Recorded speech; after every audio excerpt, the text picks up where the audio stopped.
Shivasadi Vrinda. Hare Krishna, Krishna Krishna, Hare Hare, Hare Rama, Rama Rama, Hare Hare.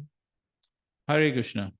So yesterday we had begun the third chapter, and at the beginning of the third chapter, Arjuna is asking a question. So what is the question? What is better? Yes. So why is Arjuna confused?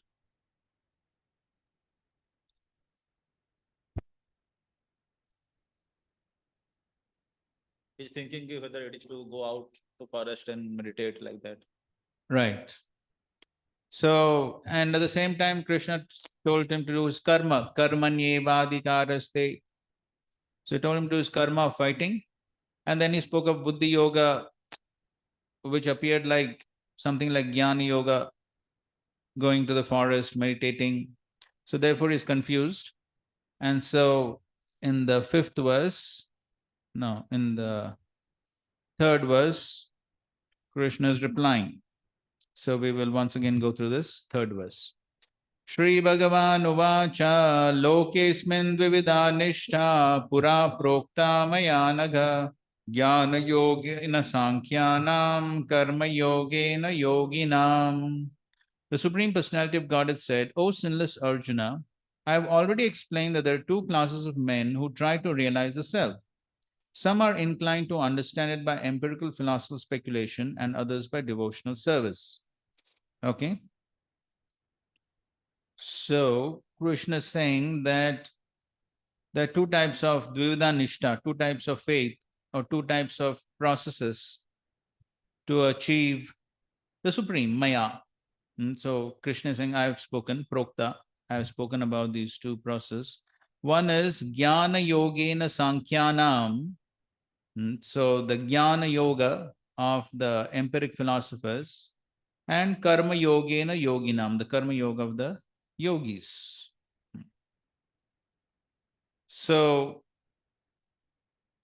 he has explained both of them as we were discussing. So Karma Yoga, Krishna has explained Karmanyevadikaraste, he has explained in that. And of course, as Prabhupada is referring to verse number 39, in verse number 39 also Krishna spoke about Sankhya and Buddhi. Correct? In verse number 39, Krishna spoke about Sankhya and Buddhi. So there, of course, Sankhya refers to the analytical study of matter and spirit, which is also basically a part of Jnana Yoga. So therefore, Prabhupada is referring to verse 39. And then he's referring to verse number 61. The other class of men work in Krishna consciousness as it is explained in the 61st verse of the second chapter. What is 61st verse?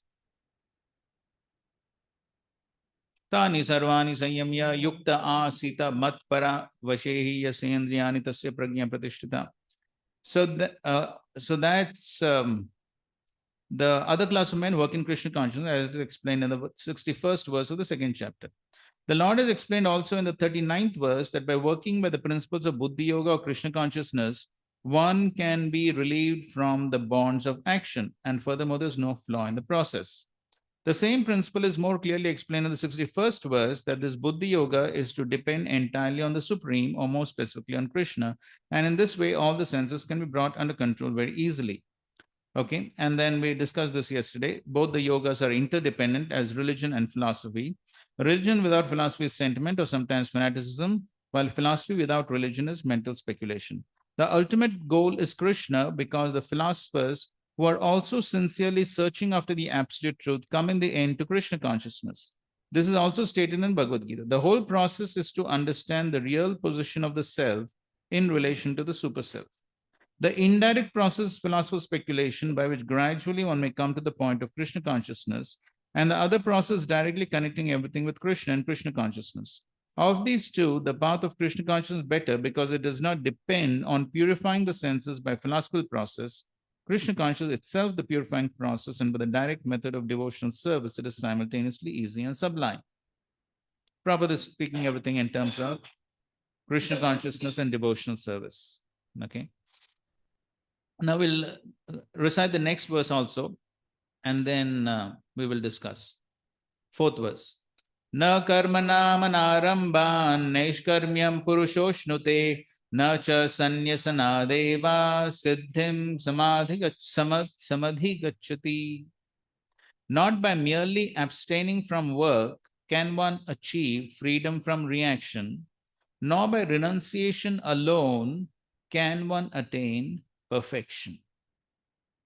Not by merely abstaining from work can one achieve naishkarmya, freedom from reaction. Okay. It's good nobody rubs this.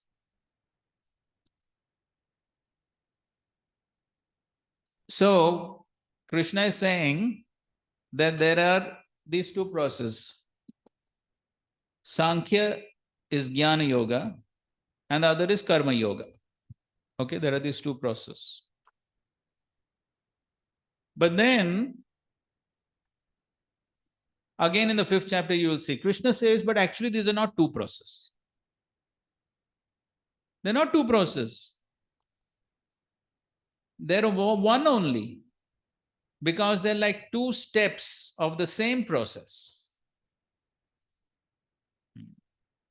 Therefore, Krishna is saying they're interdependent. So though there are these two processes, but they are interdependent. Because by practicing Karma Yoga, one purifies oneself, and that's how one comes to Jnana. Correct? So therefore, if somebody thinks, in the 4th verse, what Krishna is saying? He's saying that na karmanam anarambhan naishkarmyam. Anarambhan means not performing. By not performing karma, one cannot become free from reaction. So, when one comes to the platform of Jnana, where one has full realization, I'm not the body, I'm spirit soul, he becomes totally purified of the bodily concept of life. Then he's free from all reactions. Correct? Because no bodily concept, no material desires, no sinful activities. So naishkarmi. There's no reaction on that platform. But he's saying you cannot come to this platform without performing work. Therefore, he's saying by not performing work, one cannot come to naishkarmya. Naishkarmya basically means a stage where there are no reaction. That is called naishkarmya. Or it is also the stage of Jnana, where one has full realization, I'm not the body, I'm spirit soul. But to come to this platform, how one will get purified? Yes, by performing prescribed duties. Only by performing prescribed duties, one can come to the platform of Jnana and freedom from reaction. So therefore, Krishna is saying, if you directly renounce your prescribed duties, you're not going to get purified and you won't become free from reaction.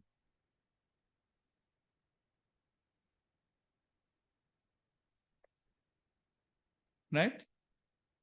That's what Krishna is explaining. So you have to perform Karma Yoga, you have to purify yourself by the performance of prescribed duties, and then you will come to the platform of Jnana or Naishkarmi. By prematurely renouncing action, one cannot directly come to the platform of Naishkarmi.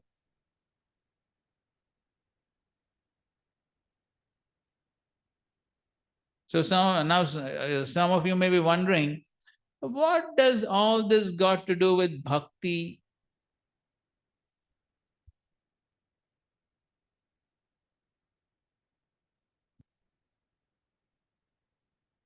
Yes?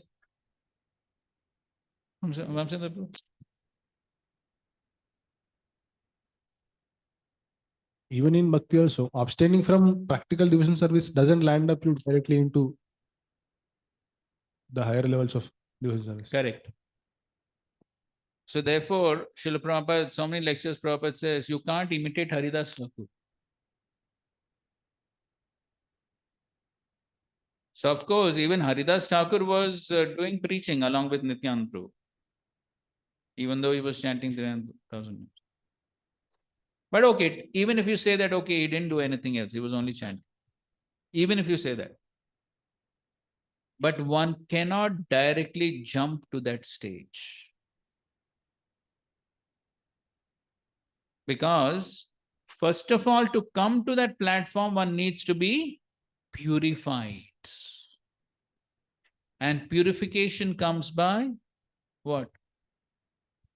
By performance of prescribed duties. Therefore, very often quoted Prabhupada's quote, work now, samadhi later. So the work is this. Of course, it's all within the realm of devotional service, but we're just correlating the two.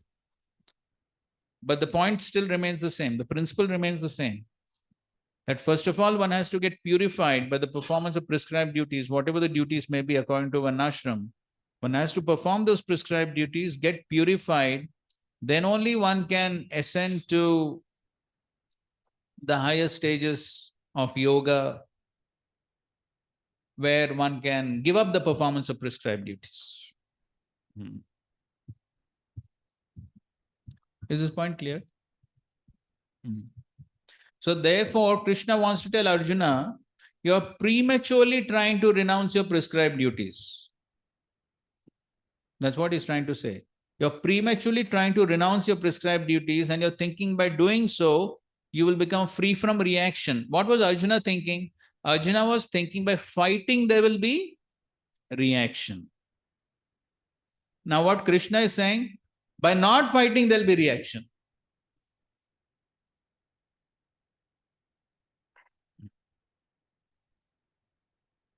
What? Yes. So, now, so therefore Prabhupada begins his purport by saying the renounced order of life can be accepted when one has been purified by the discharge of the prescribed form of duties which are laid down just to purify the hearts of materialistic men. Without purification, one cannot attain success by abruptly adopting the fourth order of life, sannyas. According to empirical philosophers, simply by adopting sannyas or retiring from fruitive activities, one at once becomes as good as Narayan. Okay, that's the Mayavad philosophy. So the Mayavadis think that one can, by simply adopting the sannyas order and giving up all prescribed duties, one comes to the liberated platform. But simply giving up prescribed duties, one cannot come to the liberated platform. So therefore, in the next verse, Krishna says, Nahi kasyat kshanamapi jatu tishtatya karma krit karyatehi avasya karma sarva prakriti jair gunai. Everyone is forced to act helplessly according to the qualities he has acquired from the modes of material nature. Therefore, no one can refrain from doing something, not even for a moment. So Krishna is telling Arjuna, don't think that if you renounce your prescribed duties, you go to the forest, you sit down meditating, don't think you can do it.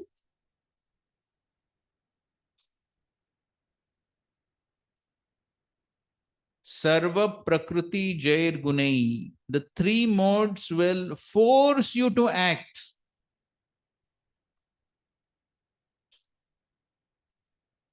Three modes, very powerful. That's external energy, very powerful. They will force the person to act.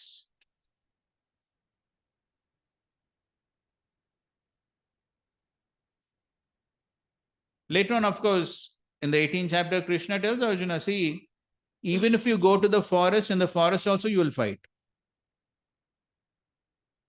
That's your nature. There also you will fight.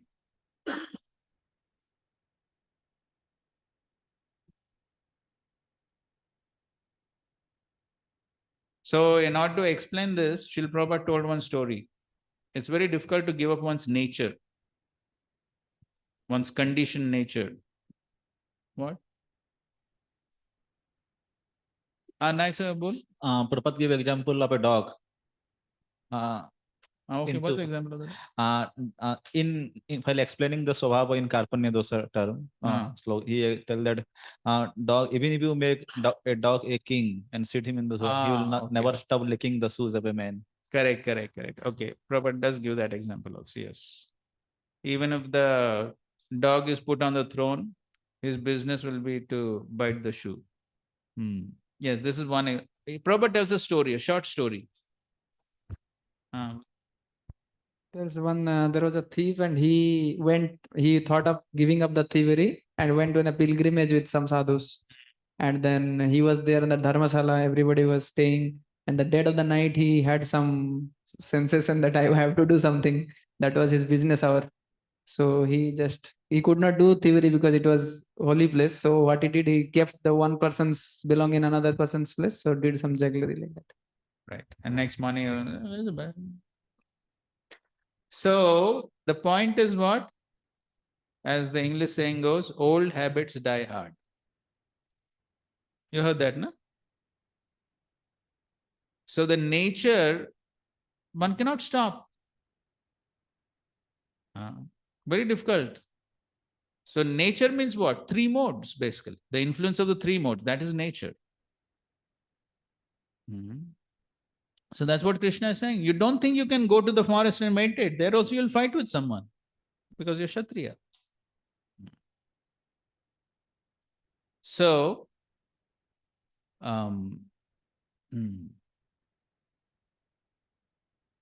so sometimes people also think, oh, you Hare Krishna is very nice. You just sit down in one place, chant. Okay, tell them to come and sit.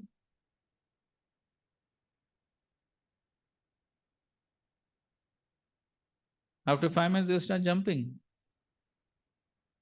Of course, we are also jumping, but somehow we are forcing ourselves to sit. But even though the body is sitting, what is happening? Mind is jumping. Why? Rajogun. That is what the influence of Rajogun is. So forcibly, if we try to sit down, we keep the body still, but the mind is going. That's the influence of Rajogun. So therefore, the influence of modes, very difficult to stop. Not so easy. So therefore, better is to engage one's conditioned nature in Krishna's service. You can't stop it. Better to engage it. And that's what Srila Prabhupada very expertly did. He engaged people according to their propensities in Krishna's service. So Prabhupada writes here, it's not a question of embodied life, but it is the nature of the soul to be always active. Without the presence of spirit soul, material body cannot move. The body is only a dead vehicle to be worked by the spirit soul. So as such, the spirit soul has to be engaged in the good work of Krishna consciousness.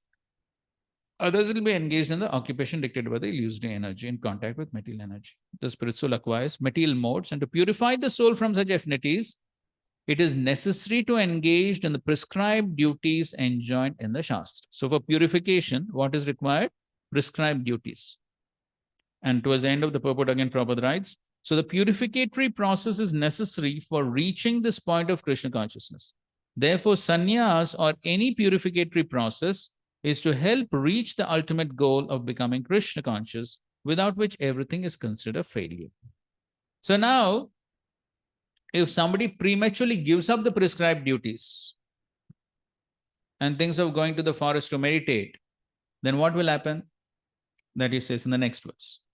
Karmendriyani sanyamya ya asate manasa smaran indriyarthan vimodatma mityacharasa uchyate. One who restrains the sense of action, but whose mind dwells on sense objects, certainly deludes himself and is called a pretender. Okay, so if one prematurely renounces the prescribed duties, and take sannyas. Now, the sannyas that is being referred to here is karma sannyas, giving up the prescribed duties itself. That is what the Jnanis and the Mayavadis do.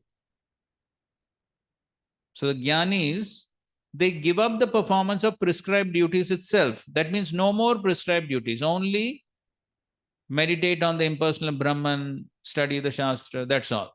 No other duties. The Vaishnava sannyasis are not like that. The Vaishnava sannyasis have prescribed duties. Of course, Prabhupada engaged sannyasis even in counting cement bags. So Prabhupada engaged ISKCON sannyasis in everything.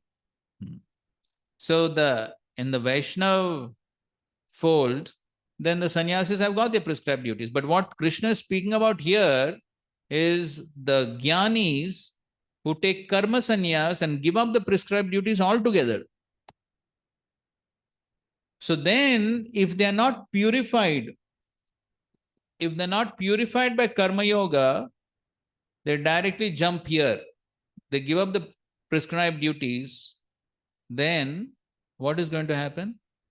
Because they are not purified, they may try to sit and meditate. But what is going to happen? Ya asate manasa smaran indriyarthan. So as they're trying to meditate, so the mind will go to sense objects. So then Krishna is saying, what is this? Mityachar. This is being pretended. Hypocrisy. So, okay, this purport somebody can read.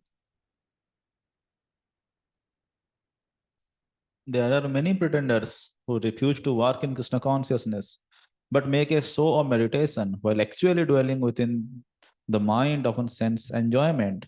Such pretenders may also speak on dry philosophy in order to bluff sophisticated followers. But according to this verse, these are the greatest cheaters. For sense enjoyment, one can act in any capacity of the social order.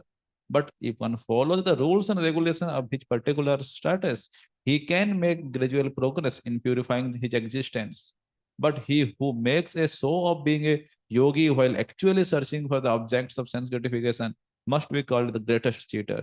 Even though he sometimes speaks of philosophy, his knowledge has no value because the effect of such a sinful man's knowledge are taken away by the illusory energy of the Lord. Such a pretender's mind is always impure, and therefore his show of yogic meditation has no value whatsoever. Yes. So simply making a show of meditation, but the mind is meditating on sense enjoyments. So that is useless. The effects of such a sinful man's knowledge are taken away by the illusory energy of the Lord. So on the other hand, Krishna is saying in the next verse, Yastvendriyani manasa niyamyarabhate arjuna karmendriya karmayogam asakta sa vishishyate. On the other hand, if a sincere person tries to control the active senses by the mind and begins karma yoga and proper in Krishna consciousness, without attachment, he is by far superior. So Krishna is saying, on the other hand, there's somebody who is trying to control the mind, but at the same time is performing karma yoga. He's performing his prescribed duties. Yastvendriyani manasa niyamyarbhati karmendriya.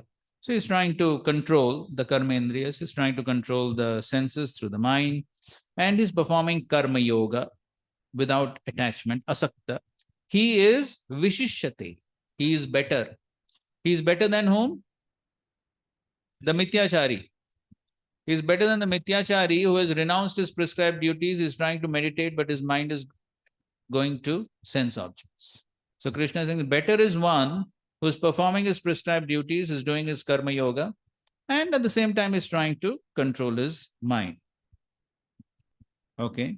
So therefore Prabhupada says, instead of becoming a pseudo-transcendentalist for the sake of wanton living and sense enjoyment, it's far better to remain in one's own business and execute the purpose of life, which is to get free from material bondage, enter the kingdom of God. Okay. So further down, Prabhupada says, a sincere person who follows this method is far better situated than the false pretender who adopts show bottle spiritualism to cheat the innocent public. A sincere sweeper in the street is far better than the charlatan meditator who meditates only for the sake of making a living. In another place, we were just reading in the second canto, in one purport, Prabhupada is saying, Kuli is better. Prabhupada is writing in Bhagavatam purport. I don't know how many people in the West know what's a Kuli, but anyway, Prabhupada is writing. So the point is that it's better to do one's prescribed duties rather than to give up the performance of the prescribed duties and become a meditator or take karma sannyas. That's what Arjuna is trying to do. Arjuna wants to give up the performance of prescribed duties. So Krishna is saying, no, you cannot give up your performance of prescribed duties without being purified by the performance of prescribed duties. So he's saying, therefore, better is you perform your prescribed duties. Okay, we'll just finish the section. 8th verse. Niyatam kuru karmatvam karmajayo hi akarmanah sharira yatra pichate na prasadyet akarmanah. Perform your prescribed duty, for doing so is better than not working. One cannot even maintain one's physical body without work. Sharira yatra. शरीर यात्रा शरीर का भी एक यात्रा है ना 100 साल की यात्रा so then in the yatra some eating is required, some sleeping is required. So therefore to maintain the body in this yatra, the journey of life, then some money is required to maintain the body. How is that going to come? So one has to do some work to get some money. So that was Arjuna's confusion also. So Arjuna was thinking, if I don't act as Kshatriya, then the only other option is begging. That means some work has to be done. Begging also is some work only, na? That is also work, begging.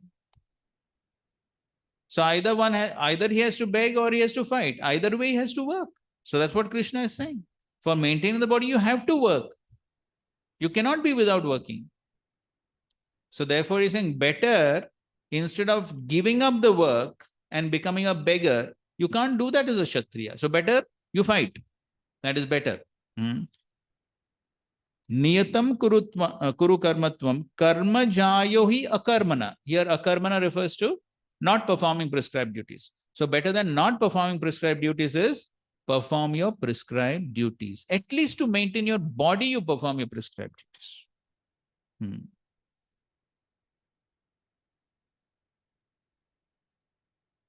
And that's what Prabhupada writes. There are many pseudo-meditators who misrepresent themselves as belonging to high parentage and great professional men who falsely pose that they have sacrificed everything for the sake of advance in spiritual life. Lord Krishna did not want Arjuna to become a pretender. Rather, the Lord desired that Arjuna perform his prescribed duties set forth for Kshatriyas. And further down, such activities gradually cleanse the heart of a mundane man and free him from material contamination. So-called renunciation for the purpose of maintenance is never approved by the Lord nor by any religious scripture. So again, the same point.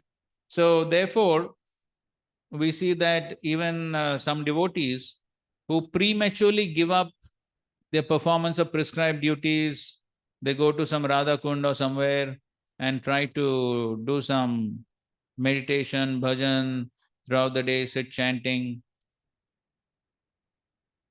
So many of them eventually come back to mundane work. That's what happens. And of course, Prabhupada talks about the Mayavadi sannyasis also. How the Mayavadi sannyasis, they renounce everything, saying that Brahma Satya Jagan Mithya, this Jagan is Mithya. So Prabhupada writes later on in the 16th chapter purport, Prabhupada says, so they give up this material world thinking it to be a dreamland, but then afterwards they come to enjoy this very dreamland. the renunciation is not sustainable. Why? Because it is premature. So the same thing happens to devotees also. Those who prematurely renounce to do some high-level bhajan, then eventually they come back. And then they simply become householders. Some may remain as devotees, some may not even remain as devotees.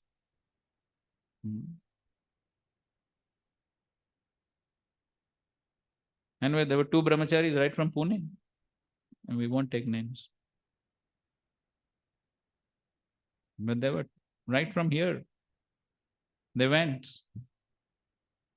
And then after 2 or 3 years, they went back to their village, got married.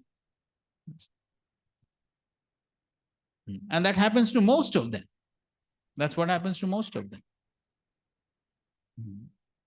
One can't, this is all Shastra. One can't fool around. It's facts. So therefore, Srila Prabhupada didn't approve all of these funny things. So yesterday we were telling, now, when Srila Prabhupada told Tamal Krishna Maharaj, either you go to China, you sit on a tree and chant throughout the day. So what Tamal Krishna Maharaj did? He thought it's better to go to China rather than sit on a tree and meditate. Why? Not possible. We are having tough time 2 hours concentrating on our chanting. So if somebody is told 24 hours sit, only work is sit. How much time one will sit?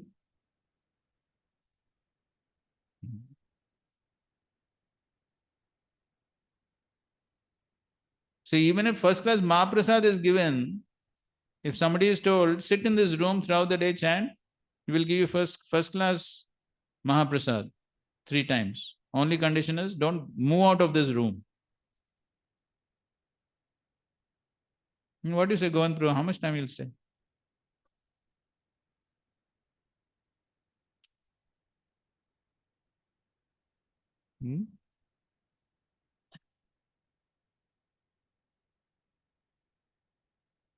Don't.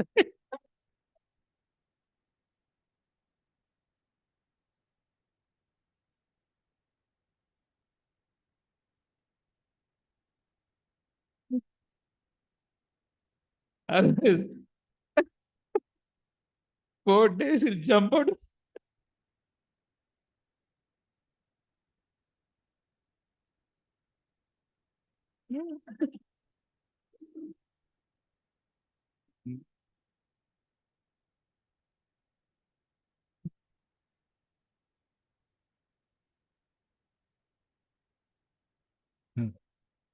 So therefore, Krishna is saying, don't try all these funny things.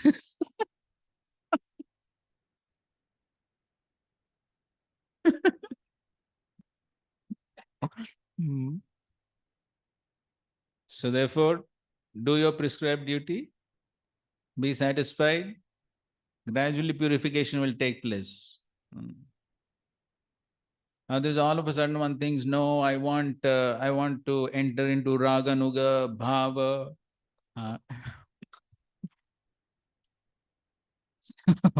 So then another Bhava will start.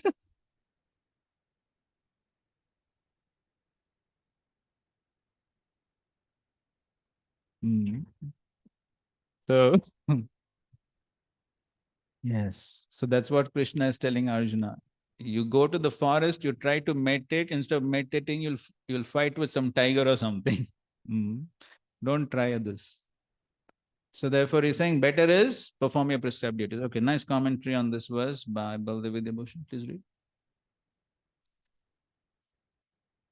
Bhagavad Gita 3.8 commentary by Baldev Vidyabhushan.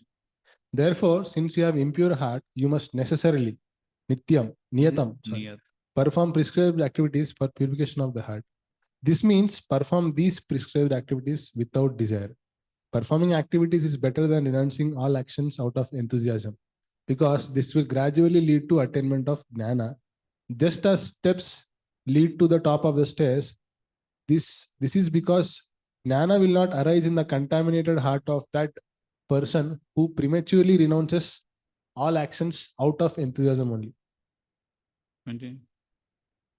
Moreover, by renouncing all actions, you cannot even maintain your material body, Sharira Yatra, because he must maintain the body purified by sadhana as long as he lives. Even the Gnani performs actions such as begging for food, but that begging is not to be done by you, a Kshatriya. Therefore, you should earn wealth and taxes by your prescribed actions such as fighting and protecting the citizens, and accomplishing your bodily maintenance with that. You should search out your Atma. Atma. Sorry. Okay, so that's the point. Okay, so very clear. So unless one is purified, one cannot give up the performance of prescribed duties. Okay, so now the next question arises. We'll just complete one more verse. So now the next question arises. Okay, the prescribed duty. So Krishna is telling Arjuna to perform what? Nishkam Karma Yoga. Nishkam Karma Yoga is better than directly renouncing and jumping to Gyan. So now the next question arises, okay, Nishkam Karma Yoga means performance of prescribed duties with detachment from the fruits. So then the next question arises, to whom the fruits have to be sacrificed? For whom the fruits have to be sacrificed? Next verse. Yajnatat karmanonyatra lokoyam karma bandhanaha tadartam karma kaunteya mukta sangha samachara. Work done as sacrifice for Vishnu has to be performed. Otherwise, work causes bondage in this material world. Therefore, O son of Kunti, perform your prescribed duties for his satisfaction, and in that way you will always remain free from bondage. So Krishna is saying, yes, you sacrifice the fruits of your action for yajna, for Vishnu. And then what will be the result of that? You'll be free from karma bandhanaha. Otherwise, any other work will lead to karma bandhana. But you perform your activities for Vishnu, tad artham, for Vishnu. You perform your karma, the result will be mukta sangha. You'll be free from all bondage.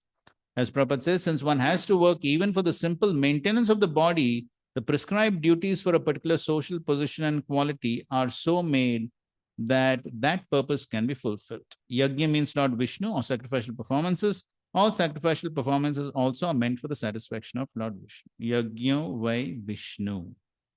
Therefore, next paragraph, therefore one has to work for the satisfaction of Vishnu. Any other work done in this material world will be a cause for bondage, for both good and evil work have their reactions, and any reaction binds the performer. Therefore, one has to work in Krishna consciousness to satisfy Krishna or Vishnu, and while performing such activities, one is in a liberated stage. This is the great art of doing work, and in the beginning, the process requires very expert guidance. So that's the first section. Okay, let's read this. Okay, that's we have covered. And okay, fine. Okay, what's the question? From that, we hear that verse that Python, he remain in a place lying down, but food comes to him. So linking that to this verse, he's not working, and so how can we relate this to situation?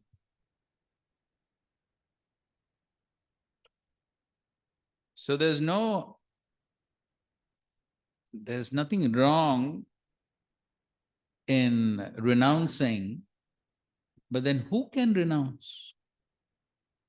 Who can renounce? Who? Who has purified heart? Yes. Only when one is completely purified of all material contamination through the performance of prescribed duties, then one can renounce. So then that person whom Prahlad Maharaj met, right? Of course, there are two avduts in the Bhagavatam. One is what Prahlad Maharaj met, that is actually Dattatreya. And one is in the 11th canto, right? In any case, the avdut Prahlad Maharaj met. So he was lying as a python, Ajgar Vritti. But then still Prahlad Maharaj saw that he was He was well built. How?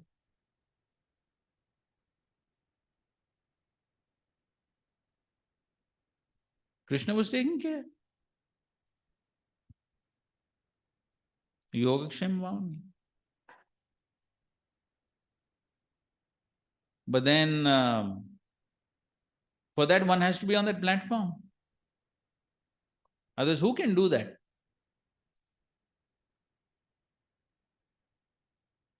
So if one is not qualified, if one is not sufficiently purified, one will lie down on the side of the road and do what?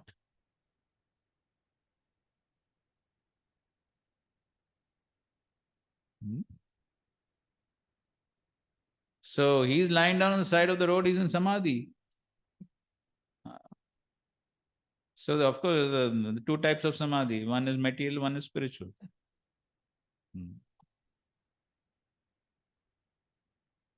So then if somebody is on that platform of purification, then one can renounce. So that is why Srila Bhaktisiddhanta Saraswati Thakur, he did not accept Babaji Vesh. So the Babaji platform is the liberated platform. It is beyond sannyas. So on that platform, then you see these Babajis like Gaur Kishodas Babaji and Jagannath Das Babaji. They were not doing anything. Correct? They were not doing anything. Practically, they were only chanting throughout the day, that's all. So, but Srila Bhaktisiddhanta Saraswati Thakur didn't show that example. Because he knew that if he would have done it, then others would follow. And then as Kali Yuga progresses, no one is qualified for it. So therefore he didn't take, and then of course, what to speak of Srila Prabhupada? Then Srila Prabhupada, till the last breath practically, he was doing his duties.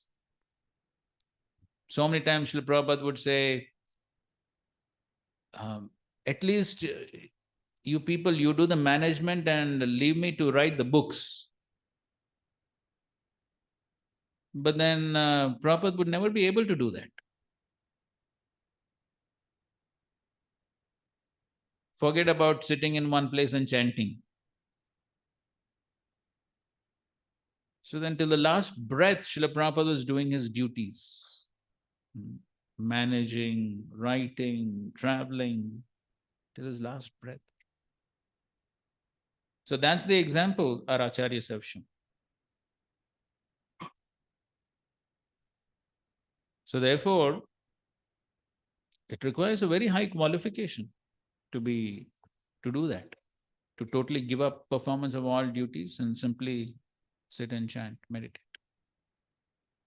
Okay. Therefore, Prabhupada says that so many places, you can't imitate Haridas Thakur. Is that okay? Anything else? Joining as a brahmachari in the ashram, we also renounce certain things, although we do not know our nature. What was our... So what should we do so that it is aligned and we do not become mithyachari? I wanted to know. Because we have also renounced so-called certain things partially or whatever. So what you renounced? Like, I didn't know that whether the job was suitable for me or not, but that was renounced kind of. So you have another job. Yes, okay.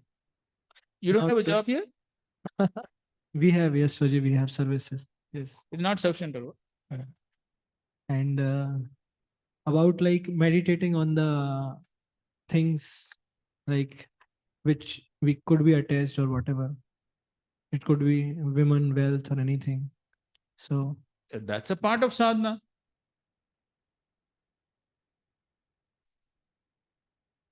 So because we are not purified, therefore we are trying to purify ourselves, correct? Okay, now the next question may arise. So what is the difference between the mithyachari and us? The mithyachari that Krishna is speaking about here and us, what is the difference?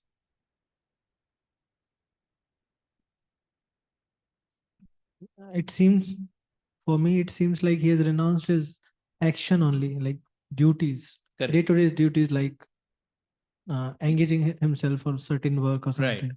So he has left that only, like he's Ah, just living mm. like a Babaji, what you told. Right. That's what I understood. Correct. And We have engagements because of Guru and our organization, Srila Prabhupada. yes. So, but at the same time, who's the Mityachari? The Mityachari is one who has given up his prescribed duties and is meditating on the sense objects. Correct. So there are two problems there. One thing is giving up prescribed duties. Second thing is meditating on sense objects.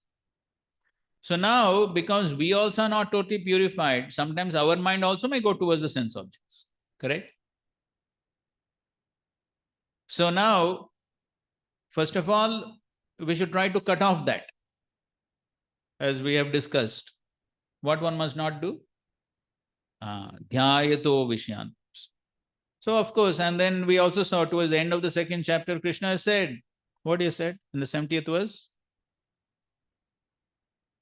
Apuryamanam machala pratishtam samudramapa pravishanti yadvat. So, the desires may come, sense gratificatory desires may come. But then what Krishna is saying? Yes, don't act upon them. Don't act upon them. So, that is one point. And the second point is for purification, what we are doing? What we are doing? We have our prescribed duties, correct? Our prescribed duties of sadhana and service is there for our purification. But if these prescribed duties are not there, then where is the scope for purification? That is the problem with the Mityachari. Krishna speaks. And another additional point is, so somebody who gives up the prescribed duties, he renounces the prescribed duties, he takes karma sannyas, and later on he finds that he is not completely purified. The mind is still meditating on sense objects. So then, if he understands my only way to get purified is performing prescribed duties, then if once again he comes back to perform prescribed duties, then that is considered abominable. So such a person is called Vantashi, one who eats his own vomit. And seventh canto, Narad Muni is saying. Sorry, Prabhuji, what is the word? Vantashi, Vantashi, one who vomits out something and then eats it again. So that is considered abominable. If somebody has already taken karma sannyas, he has renounced his prescribed duties, once again he cannot come back to perform prescribed duties. That is considered abominable. So then what to do? He is trapped. So either he continues his Mityachari business or Vantash. Either way he is trapped. So therefore Krishna is saying, before you take karma sannyas, you renounce, you think twice. Don't become Mityachari. Get the point? But as far as we are concerned, what to speak of us as brahmacharis, even our Vaishnava sannyasis, even they have not renounced prescribed duties. They are also performing their prescribed duties. So therefore, we find Srila Prabhupada many places in his letters, in his talks with his sannyasi disciples. Many times Srila Prabhupada said, don't sit in one place. Do as I am doing. Prabhupada would very often tell, do as I am doing. That means traveling, preaching, that is the prescribed duty of the sannyasi. So that is what Srila Prabhupada wanted. So if sannyasis have not given up prescribed duties, then what to speak of brahmacharis? So therefore, if brahmacharis think that, oh, I'll renounce my prescribed duties, I'll go somewhere and chant 64 rounds every day, it doesn't work. It just doesn't work. Many have tried, but it doesn't work.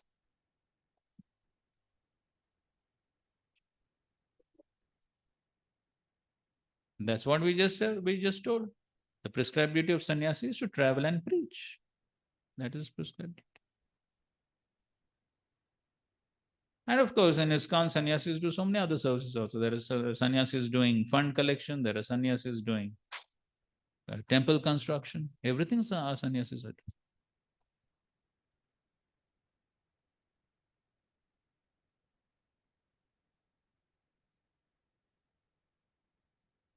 No, but the basic idea of karma sannyas is what? No more karma, no more activity. That means their only activity is sit down at one place, meditate. That is the basic understanding of karma sannyas. ठीक है? Huh? Now the question comes like, what is our prescribed duties? So somebody might be reading whole day and somebody might be doing deity worship, and you said somebody is going preaching. So like somebody who is reading whole day and not doing anything, is that a problem? So if you want to know what is your prescribed duty, you ask your authority. Very simple. You ask your temple authorities, what is my prescribed duty? So if they say your prescribed duty is simply read and preach, fine, that is your prescribed duty. If they say do deity worship, you do deity worship. If they say cleaning, you do that. Brahmachari Gurukule Vasandanto Guror Hitam. Meaning of brahmachari is he only lives for the satisfaction of the Guru. That's all. So for us, there are representatives of the Gurus in the form of temple authorities. So they tell us what is our prescribed duties, we do that. And then of course we see the example of Krishna and Sudama. Krishna himself, he was staying at the Gurukula of Sandipani Muni, and what he was doing? Menial services he is doing, cleaning the ashram, bringing firewood. Krishna himself is doing. So whatever Guru says, that is our prescribed duty. Okay?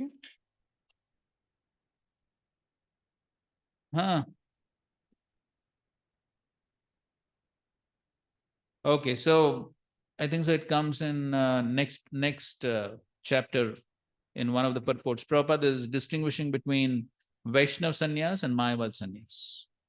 So that's the difference. So when we talk of karma sannyas, giving up the prescribed duties, that is what usually the Jnanis and the Mayavadis do when they take sannyas. In the Vaishnav line, our Vaishnav sannyas is still within one ashram, correct? It's within one ashram. So therefore, the Vaishnav sannyasis have prescribed duties. So then, in the Vaishnav line, beyond one ashram is like Babaji Vesh. So Babaji initiation, that is beyond one ashram. Those who are like Avadut. But Vaishnav sannyasis have their prescribed duties. Okay, fine. So now we'll go to the next section. So now, in the 9th verse, Krishna essentially spoke about Nishkam Karma Yoga. Perform your prescribed duties, sacrifice the fruits for Vishnu. That is Nishkam Karma Yoga. So now the next question may arise, what if somebody is not qualified for that? 9th verse spoke about Nishkam Karma Yoga. What if one is not qualified for that? One is not ready for that. Then what? Then what? Then Krishna says one step lower. What is that? Karma Kand. So therefore the next section essentially from 10 to 16 is Karma Kand. And then from Karma Kand, one gradually progresses to Karma Yoga. We already discussed how one progresses from Karma Kand to Karma Yoga. So this essentially, the section is about Karma Kand and offering sacrifices for the demigods. Okay, 10th verse. Saha yajna praja shrishva purovacha prajapati anena prasavishyadvam eshavo astvishta kamadhuk. In the beginning of creation, the Lord of all creatures sent forth generations of men and demigods along with sacrifices for Vishnu and blessed them by saying, be thou happy by this yajna sacrifice, because its performance will bestow upon you everything desirable for living happily and achieving liberation. So this is the purpose of material creation. So as Prabhupada begins his purport by saying, the material creation by the Lord of creatures, Vishnu, is a chance offered to the conditioned souls to come back home, back to Godhead. Okay, and what is the way to do that? By performance of yajna. Further down in the purport, Prabhupada says that is the whole program for the conditioned soul. By the performance of yajna, the conditioned souls gradually become Krishna conscious and become godly in all respects. And in the age of Kali, the Sankirtan yajna is recommended by the Vedic scriptures. Okay. So now 11th verse. Devan bhavayatanena te deva bhavayantu vaha parasparam bhavayantaha shreya param avapsyataha. The demigods being pleased by sacrifices will also please you, and thus by cooperation between men and demigods, prosperity will reign for all. Okay, so as Prabhupada writes, the demigods are empowered administrators of material affairs. So supply of air, light, water, all of the benedictions for maintaining the body and soul of every living entity is entrusted to demigods, who are innumerable assistants in different parts of the body of the Supreme Personality of Godhead. Their pleasures and displeasures are dependent on the performance of yajnas by the human being. Some of the yajnas are meant to satisfy particular demigods, but even in so doing, Lord Vishnu is worshipped in all yajnas as the chief beneficiary. Okay, we already discussed that point, that in all yajnas, even to the demigods, there is always, yes, chanting of the names of Vishnu, because Vishnu is the chief beneficiary. And that's how they get purified by the performance of Karmakanda yajnas. And then in the next paragraph, Prabhupada says the performance of yajnas has many side benefits, ultimately leading to liberation from material bondage. So then that you can read. 12. Ishtan bhogan hi vo deva dasyante yajna bhavitaha ter dattana pradayebhyo yo bhunkte stena eva saha. In charge of the various necessities of life, the demigods, being satisfied with the performance of yajna sacrifice, will supply all necessities to you. But he who enjoys such gifts without offering them to the demigods in return is certainly a thief. Right? So the demigods are providing everything. Air, light, water. Prabhupada's well-known example. What?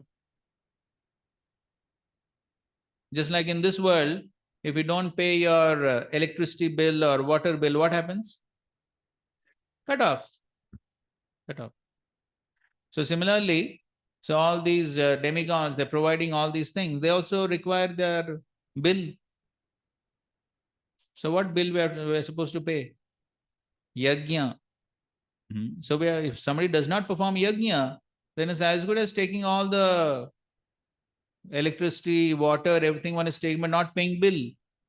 So then it is thief, chor, ter dattan, sthena evase.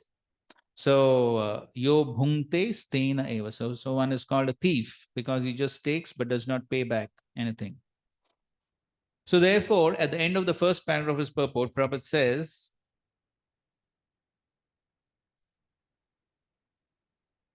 but ultimately, all yajnas are meant for gradual promotion to the transcendental position.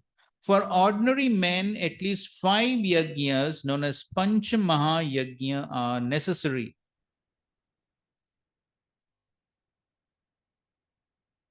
So what is this Pancha Maha Yajna? So these are 5 yajnas. What Prabhupada is writing? For ordinary men, at least 5. At least. Minimum 5 yajnas. Who's going to do? So what are these 5 yajnas? One is Deva Yajna, worship of the Devatas. Second is Brahma Yajna, study of the Vedic scriptures. That's also Yajna. So what we are doing, this is also Yajna. You'll see later on in the 4th chapter also Krishna says. Swadhyaya Yajna, this is also Yajna.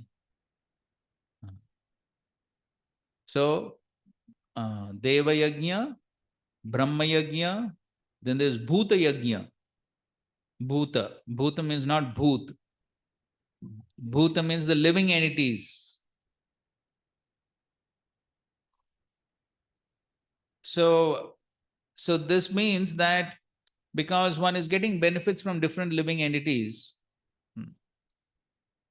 See, even in that verse, Devarshi Bhuta Nrinam Pitrinam. So there Prabhupada gives the example of cow. So just like cow is one living entity, we're getting benefits from the cow. Some other animals we're getting benefits from. Okay, trees also definitely. All the flowers, fruits we're getting from the trees. Then who else? Which other animals are giving some service? Yes, bulls. Say that? Huh? Yes, wool. From where you get wool? From the shop, right? Nowadays, people hardly realize you get you take a sweater from the shop, and then so where's the wool? At least previously, mothers used to knit the sweaters and caps. These days, who does it? Nobody does it. Who has so much time? So people forget only from where the wool is coming.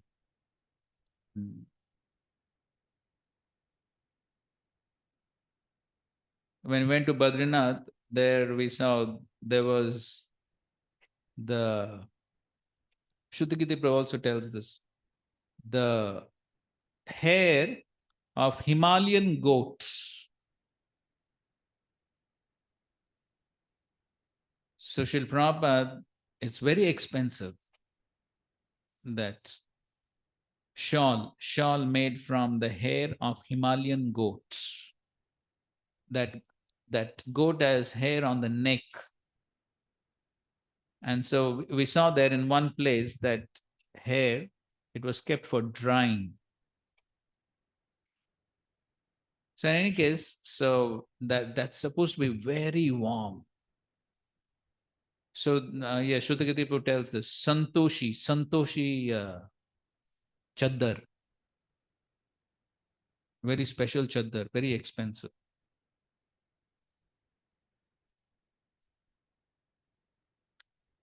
Anyway, so one devotee, he gifted this very expensive chaddar made of this hair of the Himalayan goats to Srila Prabhupada. And so that devotee, he was thinking he was doing a very great favor to Srila Prabhupada by giving that very expensive shawl. And he thought he will get some praise, some appreciation for his wonderful service. So the devotee brought that shawl and presented to Srila Prabhupada when he was in Vrindavan. You've seen the Prabhupada's house, Vrindavan? So now also deity of Srila Prabhupada sitting is there in the main hall. And so in that same place, Srila Prabhupada was sitting. And so the devotee brought the shawl. Prabhupada took the shawl. You know, there's one sort of, some platform or something like that on behind. So Prabhupada took the shawl, he threw it there. I already have one shawl. So that devotee was... Any case, okay. So anyway, we're discussing something else. What were we discussing? So we were discussing various animals from which we get different things. So which other animals? Yeah, silk. Silk you get from? Silkworms. Yes, horses, donkeys, camels. Chamar is made from tail, yes. The yak is also one type of horse, right? Yes, peacock feathers from the peacocks. Honey from the bees, the honey bees. A conch shell. Some bacteria are required for what? Yes, for making yogurt.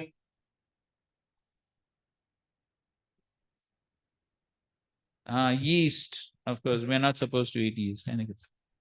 So what? Cow dung, yes, cow dung. For mridang also, yes. So we are dependent on so many animals. So therefore, the grihasthas, they are supposed to repay that. And therefore, what was the grihastha dharma?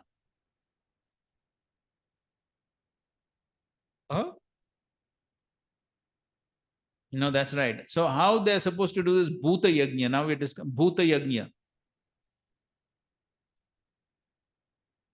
Feeding domestic animals. And Prabhupada says, therefore, the grihastha is even supposed to feed lizards, snakes, and other creatures who are there within the house. Therefore, he gives the example of his father, Gormonde, in his shop, he would keep some food for rats. Of course, there was another purpose also there. But then he would feed. And the grihastha, what is he supposed to do before having his meal? Yes, 3 times. He's supposed to go out loudly, yes. Otherwise, nobody's. So he's supposed to go and call out 3 times. If there's anyone hungry, please come. Meals are ready. So if nobody comes, then he's supposed, the man, not the wife and the children. So, of course, the wife will take after the husband, but first he's supposed to feed the children, old people. He's supposed to feed them and then go out and call. And then if nobody comes, then he's supposed to eat. Now, who will do this? Nowadays, people will say, you eat or you don't eat. First, you feed me. But this is dharma. This is one of the yajnas, bhuta yajna. So therefore, now also you find some people, some places you'll find. I recently saw where I don't remember. Some people feed pigeons, right? You see? At least in Delhi, I've seen. In Delhi, in some big square in between. So you'll find, right.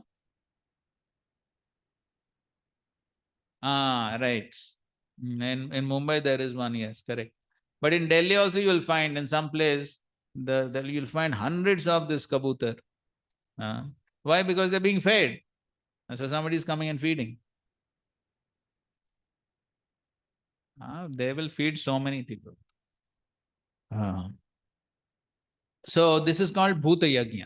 Then there is nir yajna. Nir means human. Human.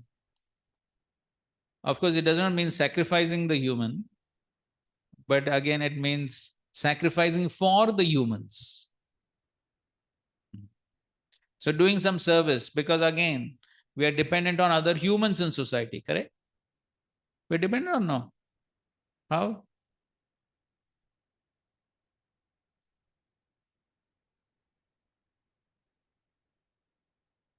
Right, so we depend on so many people in the society, especially these days, so much of dependence. Even if you want one chapati in your kitchen, how many people you have to depend on? Who? कौन है? थोड़ा mic में बोलो भाई.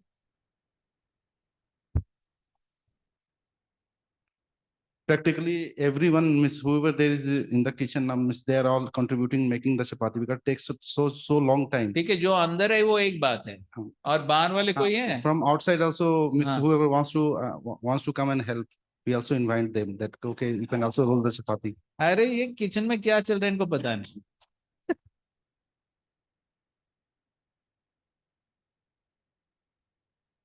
हाँ.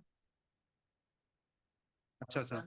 Yeah, from the very beginning, if you see, then from the farm it comes to the grocery shop. From the grocery shop, वो बीच में कौन लाता है?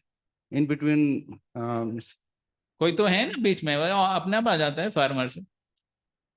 कोई तो है ना? हाँ, some chain of this one. So many people are involved. Just to get one chapati in the kitchen, so many people are involved. So that is our dependence. So therefore, niryagya means then we have to do some sacrifice. So we have to do some charity for other human beings, some welfare work, some charity husband, that is called as niryagya. And the fifth one is pitriyagya. Pitriyagya. So because the Pitris, forefathers, they have also contributed for our lives. Therefore we are here. So what are the 5 yajnas?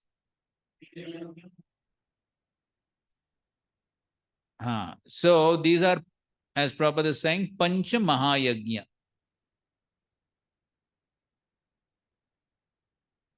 And what Prabhupada is writing, for ordinary men, they must perform at least these 5 Mahayajnas.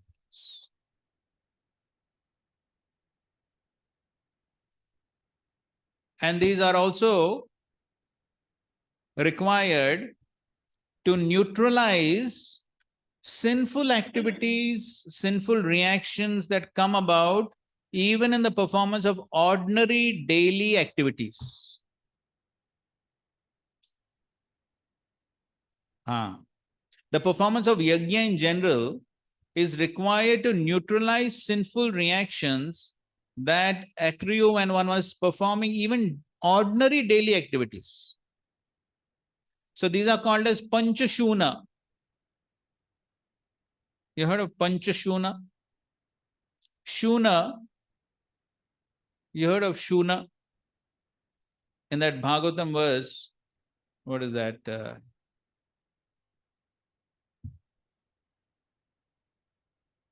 Dyuta, Pana, Striya, Shuna.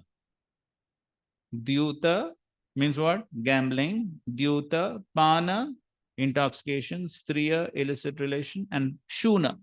Shuna means slaughterhouse, meat eating. So Panchashuna refers to 5 slaughterhouses. So living entities are being slaughtered while doing so many ordinary activities. 5 examples are being given. So what are these 5 examples? Jhadu, one is jhadu. While cleaning, so many living entities are being killed, right? When you do cleaning, brooming, mopping. Then another is Agni. Chuli. You know, chula. So while cooking, so many living entities are burnt. And can you live without cooking? No, you have to cook something. Any civilized man. Then third is if one puts a pot of water, down, then below the pot, what happens? So many living entities are killed. The fourth example is grinding. So if so previous days they would have these big grinders. Like we hear of Damodar Leela, Ukkal. So that is one type, and the other type is for chakki, for pulses and all that. So while doing all this grinding business, so many living entities are killed. And the fifth example is Peshini. You know the small mortar and pestle? Mortar pestle. कलबत्ता. आजकल कोई use करता है क्या? वो DT kitchen में होता है ना? डीटी किचन में है ना? हाँ, आज का तो वही इलेक्ट्रिक वर्जन है. आपके किचन में बड़े बड़े हैं ना? छोटे हैं? अच्छा.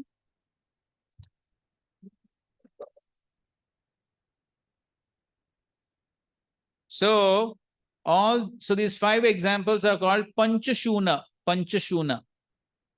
So even while performing these ordinary activities, so many living entities are killed. So to neutralize sinful reactions, one needs to perform what? Pancha Mahayajna.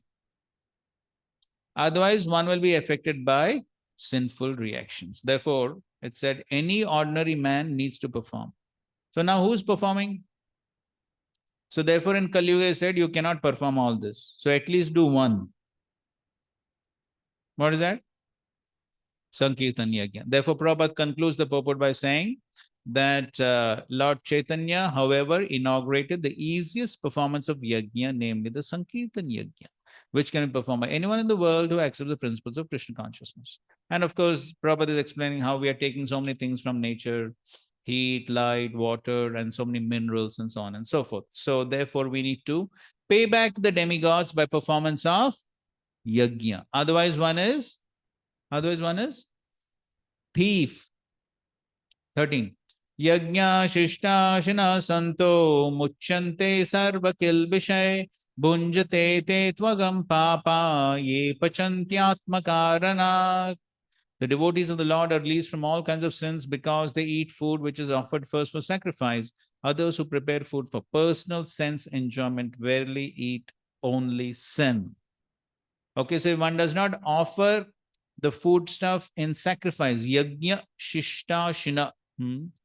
So yajna shishta means the prasad one gets after performance of yajna. So one is only supposed to take that. Otherwise, one is eating only sin. Ye pachanti atmakaranat.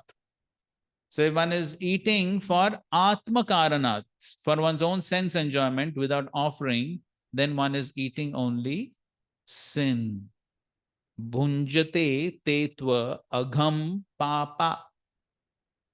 One is eating only pap. If one doesn't offer the foods in sacrifice for atma karanats. So therefore, Srila Prabhupada says, we are not after vegetarian or non-vegetarian.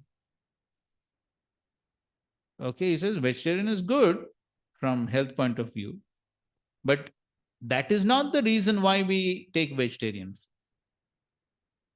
We are not after vegetarianism. So even if somebody is just vegetarian, but if he's not offering, he's also eating only pap. So it's not that we are after vegetarians. Of course. So Prabhupada says, because Krishna has told Patram Pushpam Phalam Tam, therefore we are offering vegetarian. If Krishna were to tell us you offer meat, we would offer and take. We are not after vegetarian, non-vegetarian.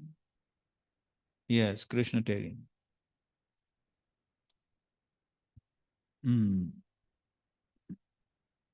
Okay. So Prabhupada writes here, therefore, such devotees always perform yajnas and different modes of devotional service, Shravanam, Kirtanam, Smaranam, Archanam, etc. In these performance of yajnas, keep them always aloof from all kinds of contamination of sinful association in the material world. Others who prepare food for self or sense gratification are not only thieves, but also eaters of all kinds of sins. So in the previous verse, he said they're thieves. Now he says they eat sin. How can a person be happy if he's both a thief and sinful? It is not possible. Therefore, in order for people to become happy in all respects, they must be taught to perform the easy process of Sankirtan, Yajna, and full Krishna consciousness. Otherwise, there can be no peace or happiness in the worlds. And then the famous verse. So what will be the result of the performance of Yajna? Annad bhavanti bhutani parjanyadanna sambhavaha yajnad bhavati parjanyo yajna karma samudbhavaha. All living bodies subsist on food grains which are produced from rains. Rains are produced by performance of yajna, and yajna is born of prescribed duties. Okay, so somebody performs prescribed duties in the Varnashram system, then yajna is a part of that. Because what is the purpose of Varnashram? Yes. The purpose of the Varnashram is Vishnur Aradyate Panta Nanyata Toshakarana. So the purpose of the Varnashram is to please Vishnu. Otherwise, if the Varnashram, in Varnashram system, if they don't please Vishnu directly or indirectly, then that is called as Asuri Varnashram, and the destination is hell. Both in the Bhagavatam and the Chaitanya Charitamrita, there are references to it. If the Varnashram members of Varnashram don't satisfy Vishnu, then it's Asurik Varnashram leading to hellish life. So therefore, when one is performing prescribed duties, then they have to perform yajna. And the result of yajna is rains, and rains will produce grains.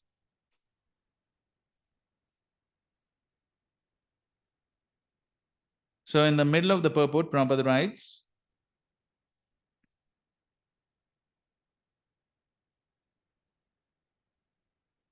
so Prabhupada is explaining, when Lord Krishna is worshipped, the demigods or different limbs of the Lord are also automatically worshipped. Therefore, there is no separate need to worship the demigods. For this reason, the devotees of the Lord who are in Krishna consciousness offer food to Krishna and then eat, a process which nourishes the body spiritually. By such action, not only are past sinful reactions in the body vanquished, but the body becomes immunized to all contamination of material nature. When there's an epidemic disease, antiseptic vaccine protects a person from the attack of such an epidemic. Similarly, food offered to Lord Vishnu and then taken by us makes us sufficiently resistant to material affection, and one who is accustomed to this practice is called a devotee of the Lord. Therefore, a person in Krishna consciousness who eats only food offered to Krishna can counteract all reactions of past material infections, which are impediments to the progress of self-realization. Okay? So therefore, one should follow this principle. Prabhupada, in various lectures, Prabhupada says, devotee means he takes a vow. He takes a vow that he will eat only Krishna prasadam, food offered to Krishna. Okay, so that should be the rule. Not that sometimes some devotees, they think, it's all right, you buy some cold drinks and potato chips from the market and just eat. After all, the vegetarian. No, we're not a vegetarian.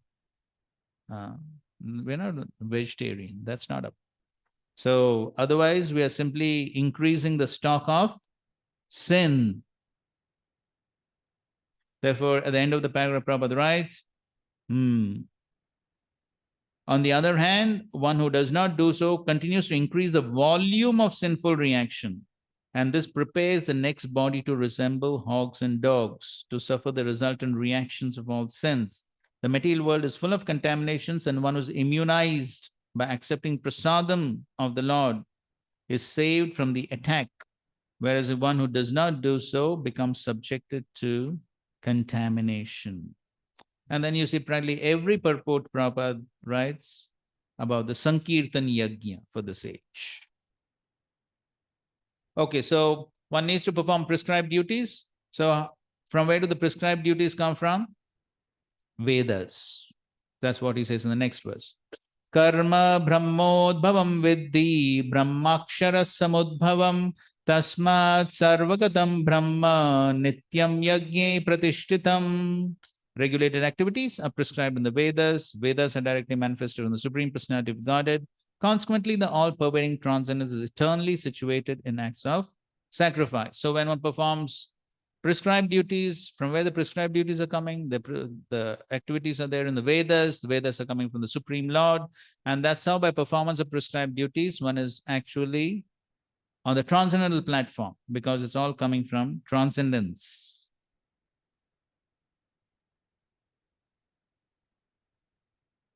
So towards the end of the purport, Prabhupada says, we should always remember that the conditioned souls and material nature are all eager for material enjoyment, but the Vedic directions are so made that one can satisfy one's perverted desires, then return to Godhead, having finished his so-called enjoyment. It is a chance for the conditioned souls to attain liberation.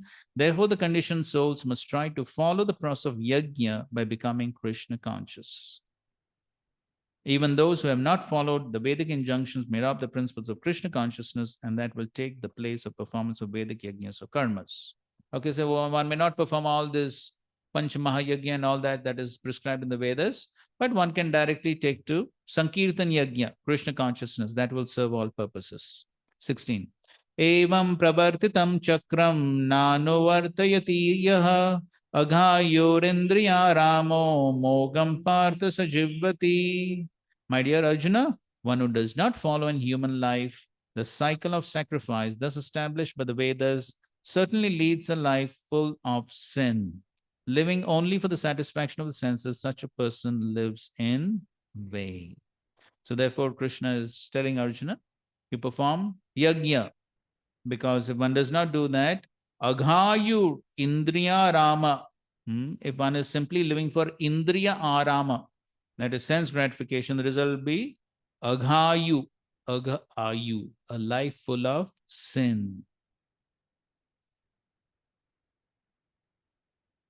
So therefore, Prabhupada says the mammonist philosophy of work very hard and enjoy sense gratification is condemned herein by the Lord. Therefore, for those who want to enjoy this material world, the above mentioned cycle of performing yajnas is absolutely necessary. One who does not follow such regulations is living a very risky life, being condemned more and more. Prabhupada gave many lectures on that. Annad bhavanti bhutani. In one lecture, Prabhupada says, Krishna says, Anna, one can subsist on Anna, food grains. Krishna doesn't say factory bhavati bhutan. Prabhupada is saying in one lecture. So you can't produce food grains in the factory. So one has to perform yajna, and then the Lord is satisfied, then one will receive all the necessities of life. Therefore, almost towards the end of this purport, Prabhupada says, the prosperity of the world depends not on our own efforts, but on the background arrangement of the Supreme Lord directly carried out by the demigods. Therefore, the yajnas are directly aimed at the particular demigods mentioned in the Vedas. Indirectly, it is the practice of Krishna consciousness, because when one masters the performance of yajnas, one is sure to become Krishna conscious. But if by performing yajnas, one does not become Krishna conscious, such principles are counted as only moral code. So ultimately, one should become Krishna conscious. One should not therefore limit his progress only to the point of moral codes, but should transcend them to attain Krishna consciousness. Okay, so that is the section from 10 to 16. So Krishna is speaking about how by karma kand, one can gradually purify oneself and come to karma yoga. Okay, we'll take a break now and continue. Hare Krishna. Okay.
You are not qualified for karma sannyas.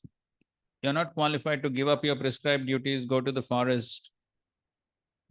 So better you perform your Nishkam Karma Yoga, perform your prescribed duties without attachment to fruits, and that will be appropriate for you. So now now Arjuna may say,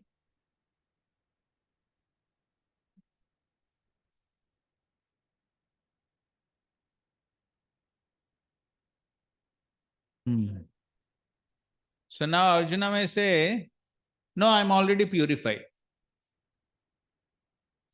I'm already purified, so I don't need to perform my prescribed duties, therefore I'll go to the forest. Now in reply to that, now Krishna is saying,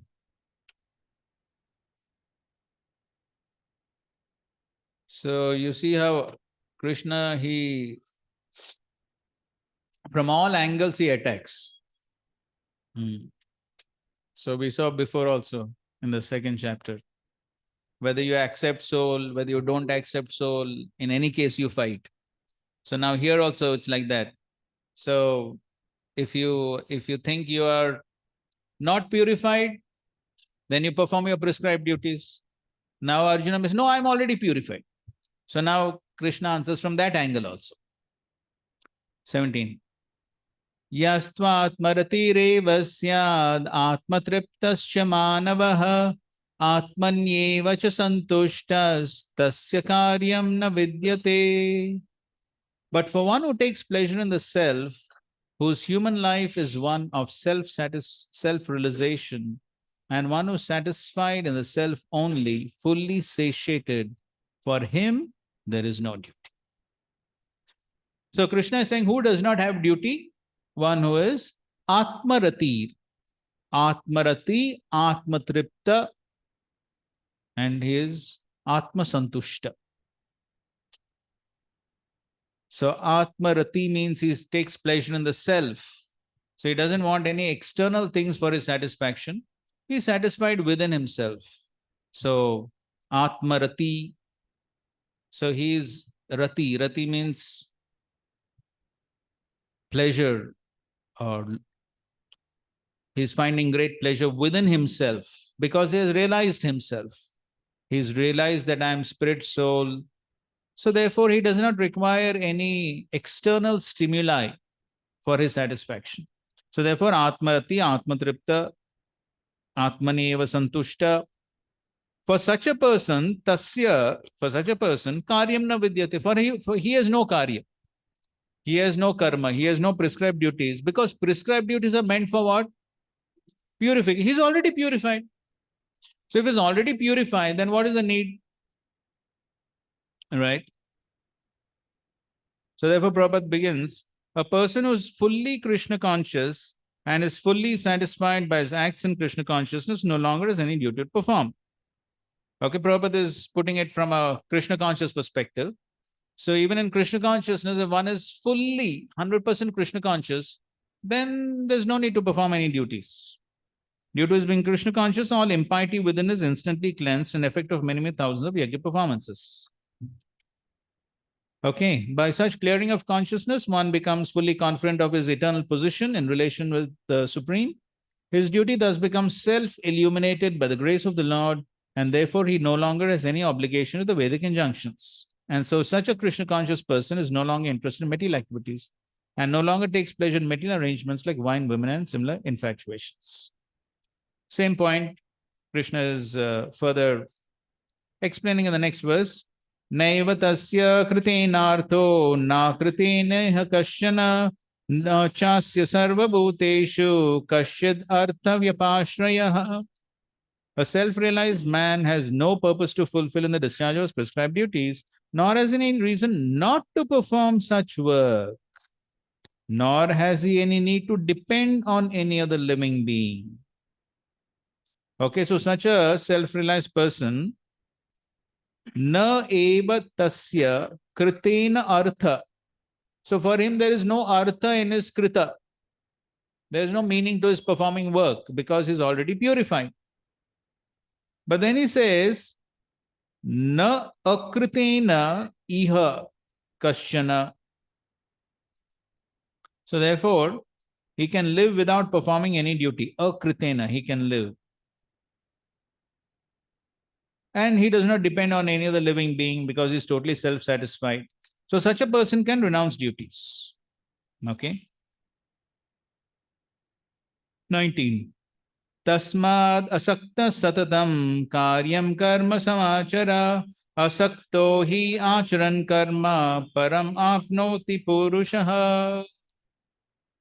Therefore, without being attached to the fruits of activities, one should act as a matter of duty, for by working without attachment, one attains the Supreme. So now Krishna is saying, so in the previous two verses, he spoke about one who is Atmarati, he is already purified. But how does one come to that purified state? Yes. By performing what? Nishkam Karma Yoga. By performing Nishkam Karma Yoga, one will become purified and then one will come to the Atmarati stage where one has fully realized, one has come to the Jnana platform. One has realized what? What Jnana he has got? I am not the body, I am spirit soul. So once one realizes that, then he has no duty to perform because he has no material desires. There's nothing to obtain. There's nothing to hanker for, totally satisfied within himself. So on that platform, one can give up prescribed duties. So therefore, in this verse, Krishna is saying, okay, you want to come to that platform? Then what you have to do? You have to perform your prescribed duties without being attached to the fruits. Tasmad, therefore, asakta satatam. Asakta. Asakta means without attachment to the fruits. Karyam karma. You perform your prescribed duties without attachment to the fruits. And what will be the result? Asakto hi acharan karma, by performing such karma without attachment, paramapnoti purusha, one will achieve the param, one will achieve the supreme.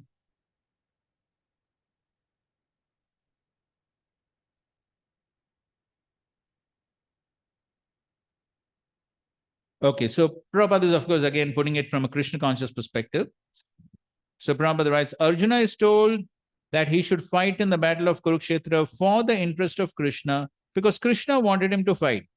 To be a good man or a non-violent man is a personal attachment, but to act on behalf of the Supreme is to act without attachment for the results. That is perfect action of the highest degree recommended by the Supreme Personality of Godhead, Shri Krishna. And the last sentence, a Krishna conscious person has no attachment for the result, but acts on behalf of Krishna alone. He engages in all kinds of activities, but is completely non-attached. So now Krishna says, okay, even if you think you are Atmarati, even if you think you're totally purified, still you perform your prescribed duty. That is what he's explaining in the next few verses. Karmaneva hi samsiddhim astita janakadayah loka sangrahameva sampashyan kartumarhasi. King suggests Janaka attained perfection solely by performance of prescribed duties. Therefore, just for the sake of educating the people in general, you should perform. So now Krishna says, even if you think you are purified and you don't need to perform your prescribed duty, still you perform for what? Yes, for the purpose of Loka Sangraham. Loka Sangraham. For the purpose of educating the people and teaching them how they should perform their prescribed duties. Okay, read this purport.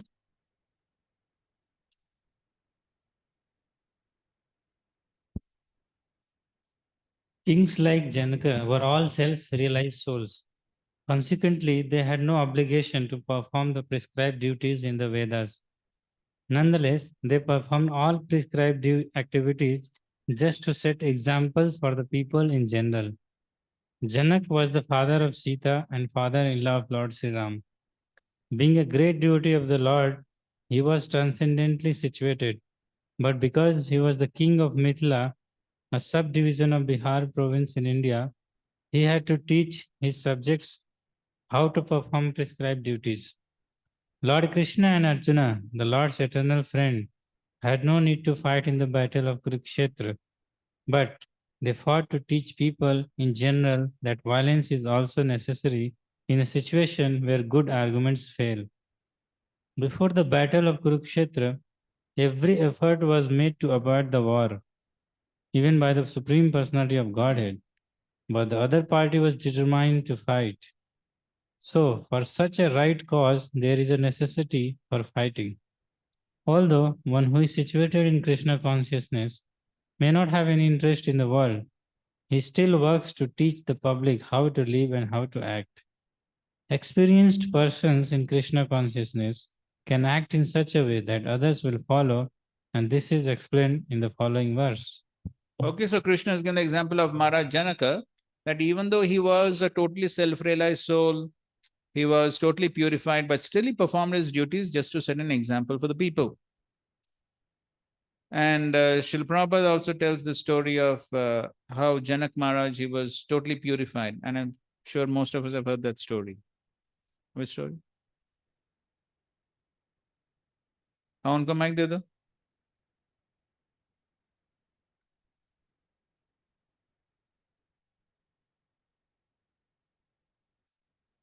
There were some renunciants who doubted the purity of, means like the elevation, the elevated devotion of Janak Maharaj, and at the end there was a Bhagavad Katha going on, a Katha going on, in which Janaka was sitting, and there the fire was set to the entire kingdom, and he was not at all disturbed by the fact that Okay, there was something before that. the sannyasis, it was set, the fire was set to the No, no. There was one important point before that. Somebody knows? So there was this person who was speaking Bhagavatam, and he would come every day, and he would only begin the katha after Maharaj Janak would come. So all these other sages, rishis, brahmanas, they would be present. But if Maharaj Janak was not present, he would not begin the katha. So these other people say, Arey, what is this? We are brahmanas. This Janak is a Kshatriya. So, but yet this Kathakar is giving more importance to the Kshatriya king rather than to the brahmanas. This is not correct. So that is, so that was the doubt they were having. Why this Bhagavad Kathakar is waiting for Maharaj Janak to come? So then the Kathakar heard about this. And then he orchestrated this plan. What was that? he means like the fire was set to the kingdom, like No, actually the fire was not set. The rumor was spread. Ah. The rumor was spread. So fire was not set.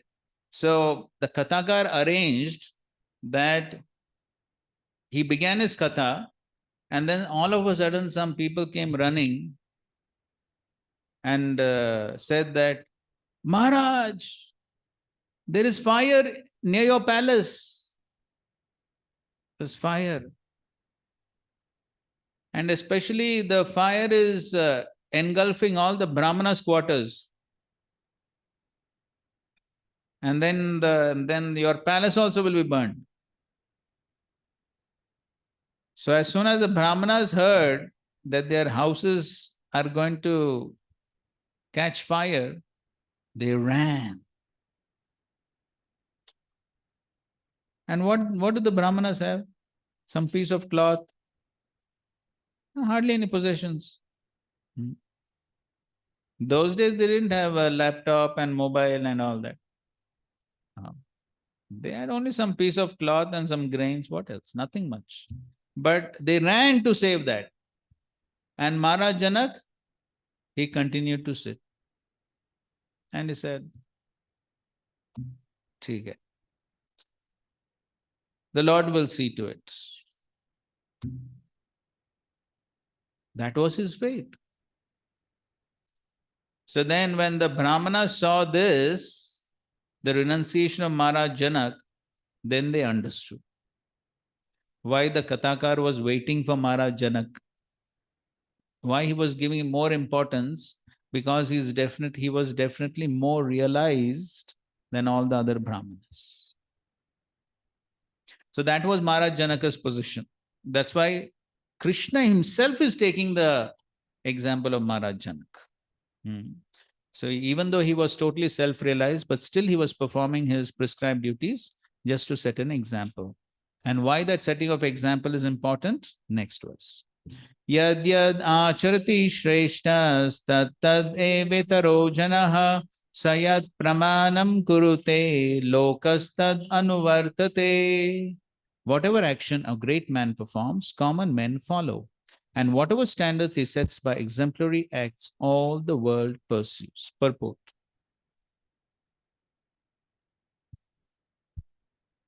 Purport. People in general always require a leader who can teach the public by practical behavior. A leader cannot teach the public to stop smoking if he himself smokes. Lord Chaitanya said that a teacher should behave properly before begins teaching. One who teaches in that way is called Acharya, or the ideal teacher. Therefore, a teacher must follow the principles of Shastra, scriptures, to teach the common man.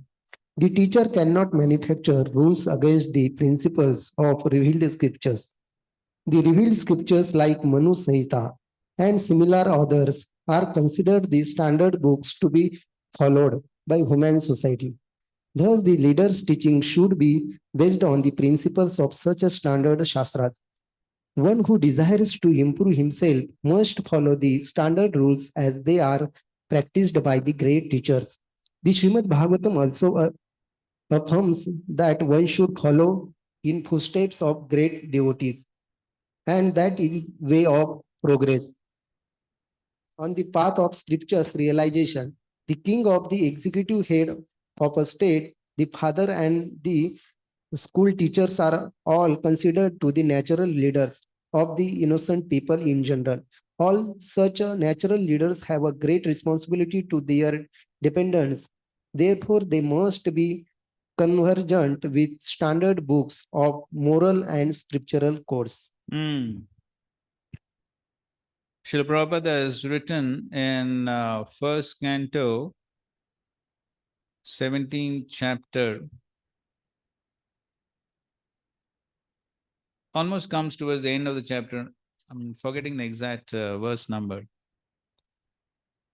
Something like 40, 43, something. And almost towards the end of the chapter, Srila Prabhupada has written that the leaders of the society, namely the king, the spiritual master, the brahmanas, and the teachers, must be tested crucially. Must be tested crucially. For what? For their character. For their character. And then Prabhupada says, such leaders may be even less materially educated, but they must have first-class character. Why? For this reason. Because if the leader does not have a good character, does not have a good behavior, what will happen? Others will follow the same. And as Prahlad Maharaj said, Anda yadande upaniyamana. Blind will follow the blind and they will all fall in the ditch. So therefore, for the leaders, the behavior, setting the right example is something which is extremely important. So, as devotees, we are supposed to be better than brahmanas, correct? First-class brahmanas. So therefore, character behavior is very, very important. Okay, so why is it important? One is, of course, for this purpose, because then others will follow. What are some other reasons why the character and behavior is very important for a Vaishnava? Yes, Shubham?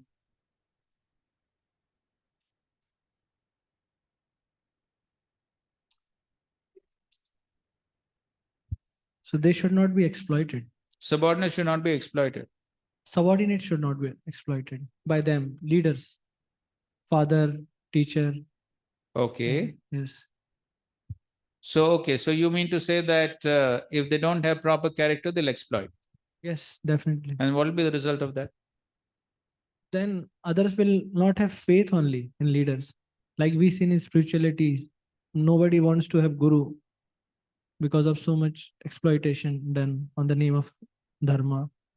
Okay, Cheating. fine. Okay, so if there's no character, proper behavior, they could be exploited, then people will lose faith. Okay, good. What else? So if the leaders have no character, then the followers will consider that this is the ideal example and they will also replicate the same behavior or character.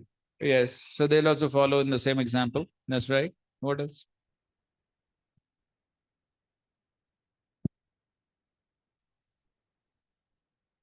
धर्म स्थापन हेतु साधुर व्यवहार. Yes, so Mahaprabhu has given this famous verse, Dharma sthapana hetu sadhura vyavahar. The principles of religion are established by the behavior of a sadhu. Principles of religion are established by the behavior of a sadhu. Why? Because dharma, as we were discussing, is not so easy to understand. Dharmasya tattvam nihitam guhayam. The principles of dharma are very difficult to understand. Even Arjuna said, dharma samura cheta. It's very difficult to understand the principles of dharma. Therefore, the only way one can understand is mahajano yena gata sapanta. So therefore, if the mahajans, the leaders themselves don't follow properly, then what will happen? The subordinates can never understand.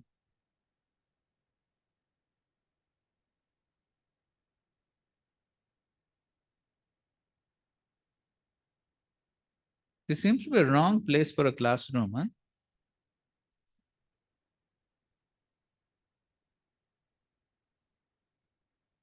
तो उससे क्या होगा? ठीक है, छोड़ दो. Maybe tomorrow you can see if that helps. So therefore, Mahaprabhu, you know the context in which Mahaprabhu said that verse? Dharma sthapana hetu sadhura. Anybody knows? So anyway, just to tell the story in short, when Mahaprabhu reached Mathura and he went to Lord Krishna's birthplace, Keshav temple. So there Mahaprabhu was chanting and dancing, and then one Sanodia Brahman joined him. And then seeing the Brahmana ecstatically chanting and dancing, Mahaprabhu asked him, so such ecstatic love which you're exhibiting, how is it? From where did you get it? So do you have some connection with Madhavendra Puri? So then the Brahmana told that how when Madhavendra Puri came to Mathura, then he came to his place and then he offered him prasadam. So then, but then the Brahmana, he told Chaitanya Mahaprabhu, he invited Mahaprabhu also for prasad, and then he said that since I'm a lower caste Brahmana, so therefore I will give all the ingredients to your assistant, Balabhadra Bhattacharya, let him cook, I will not cook. So then when Mahaprabhu heard that Madhavendra Puri had come to his place and he had cooked for him, then Chaitanya Mahaprabhu said, if you cooked for Madhavendra Puri, why you cannot cook for me?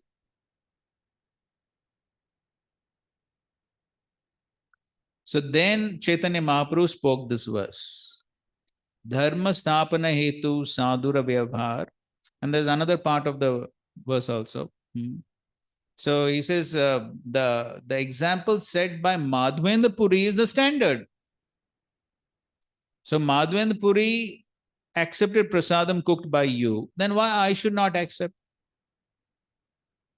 So that is how the principles of religion are established by the behavior of a sadhu. So one very important point nobody has said so far. Why the behavior is so important?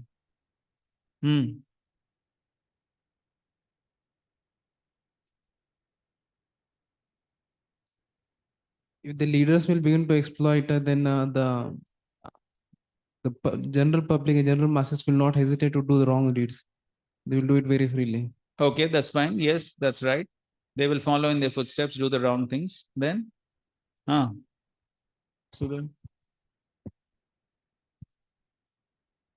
whatever great people are trying to convey or set, means like say set example through.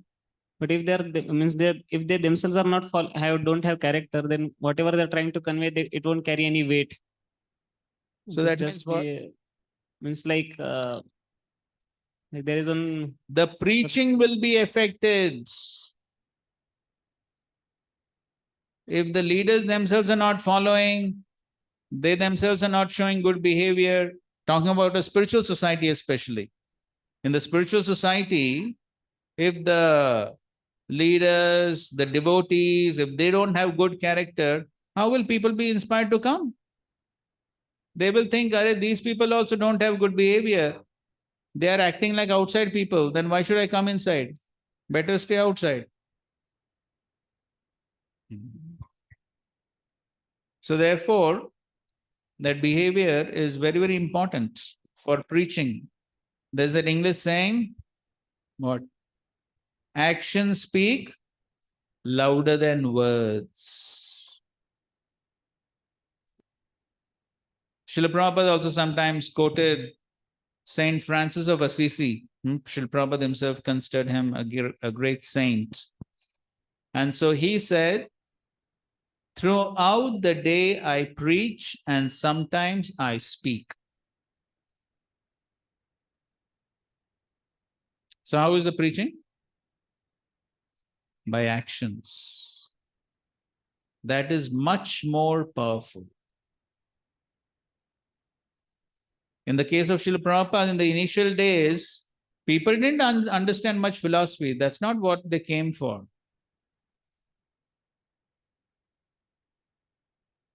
But why they were attracted to Prabhupada? By the behavior. So they developed that trust that this man has not come to cheat us, because they saw that he was selflessly serving them, cooking for them, cleaning for them, everything he was doing for them. So they developed that faith that this man is not going to cheat us. That's how they followed. Now that they understood the philosophy initially. So on the other hand, if people don't find that good character, they will not be inspired. We may speak big, big philosophy. Nobody will be inspired.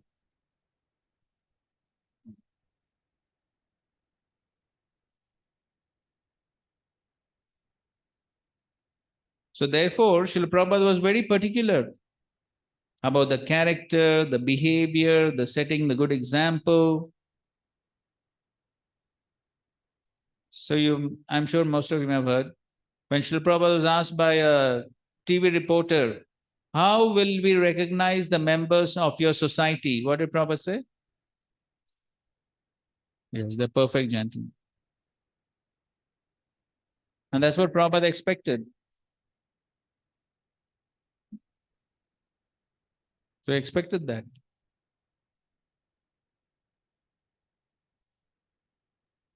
And another important point is that comes in the pastime of Jay and Vijay and the four Kumaras. So at that time, when so Lord Narayan comes out to settle the matter, and then what he tells to the four Kumaras?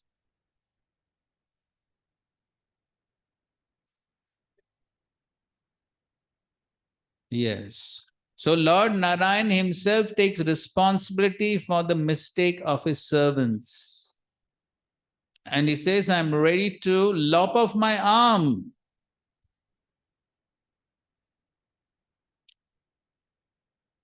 I'm ready to cut off my arm because my servants have done mistake.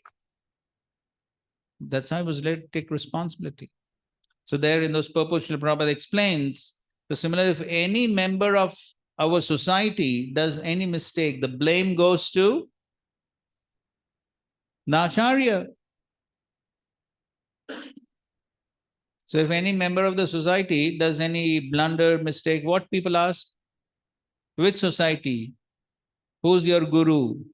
That's what people will ask. So the blame immediately goes.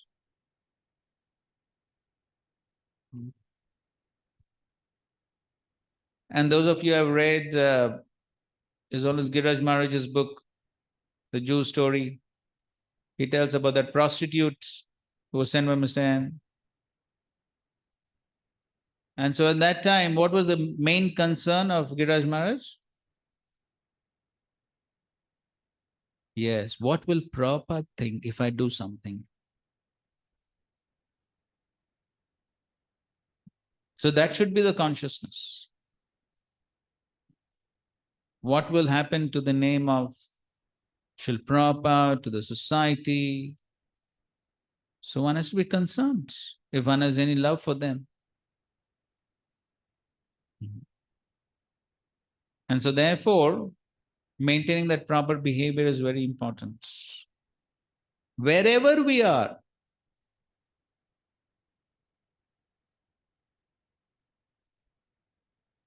so His Grace Radha Gopinath Prabhu tells this incident.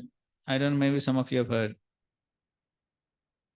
So, of course, this took place many years back, and we heard it also many years back.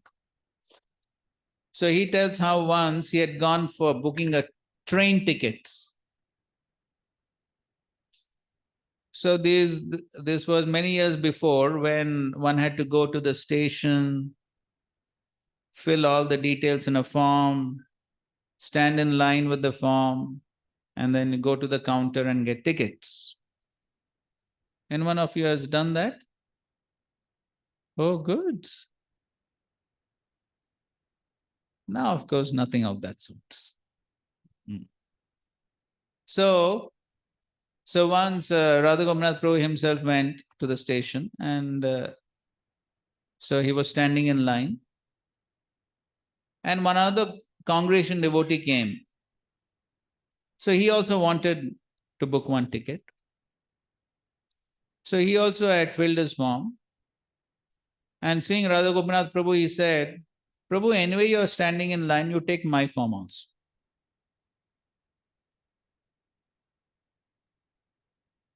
So then Prabhuji said, see, other people are watching.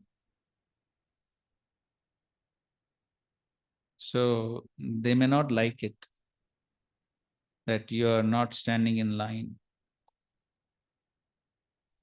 So that devotee said, no, it's okay. Nobody will say anything. You're sadhu after. So anyway, that devotee pushed a little bit, so he took. So then when his turn came, so he first gave his own form, he got his ticket. After that, he gave the second form. So when he gave the second form, the man behind immediately commented, Swamiji, if any other person would have done, we could have understood, but this is not expected of you.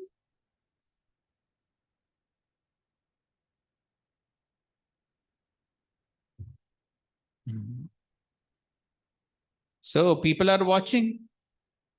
So if, and they are waiting to find blemish in the character of a saintly person. People want all the masala. They are just waiting for it. So therefore, as devotees, we need to be extremely careful.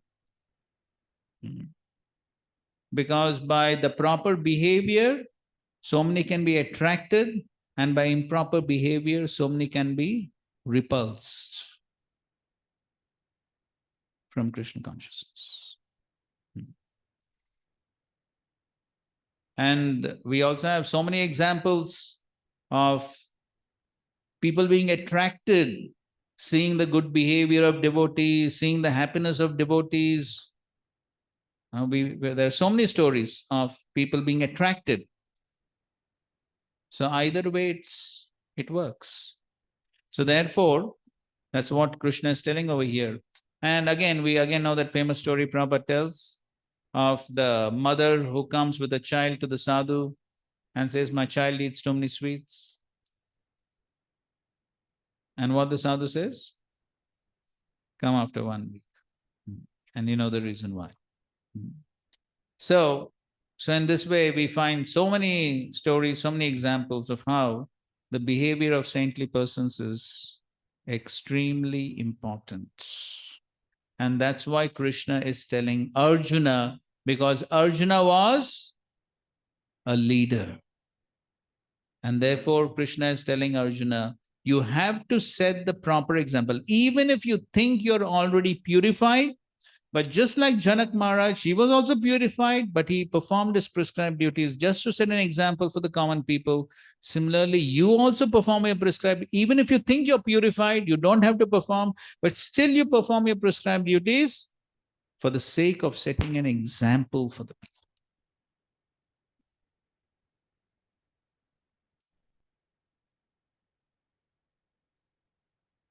And so similarly, Srila Prabhupada was also very concerned about devotees having a good morning program and setting the right example for that. Again, in the same Jew story, Giraj Maharaj writes about how when they were having all these court cases and going to the lawyers and government offices, so that time Juhu was far away from the main city. And so they'd taken an apartment in the city, which was close to the government offices. And they were staying there in an apartment. See, no, that was not Akash. Yes, Tamal Krishna Maharaj, Giraj Maharaj, Shamsundar Prabhu, and two more devotees. So they were staying in this apartment. And so they were very busy. They were very busy. Akash Ganga is even before they got the Juhu land. This is after they got the Juhu land. So they got the land, but still the papers and everything was not finalized. So still there was a lot of work to be done. And so therefore they were staying in this apartment. And they were really busy from morning to night. So then after some days, Srila Prabhupada came to visit them. And so they made arrangements for Srila Prabhupada to stay in the same apartment. So then Srila Prabhupada saw that they didn't have any morning program. So Srila Prabhupada calls Tamal Krishna Maharaj and says, why there's no morning program here? He says, Srila Prabhupada, there are no guests coming here. So Prabhupada says, okay, there are no guests, but what about you? So then Tamal Krishna Maharaj says, so Srila Prabhupada, we're very busy going to all this government office here. Morning to night we're busy. So Srila Prabhupada says, see, the outsiders, they also get up in the morning, they eat something, they go to the office, and then they come back in the evening and sleep. Then what is the difference between you and them? So Srila Prabhupada says, you have made this a hostel mess.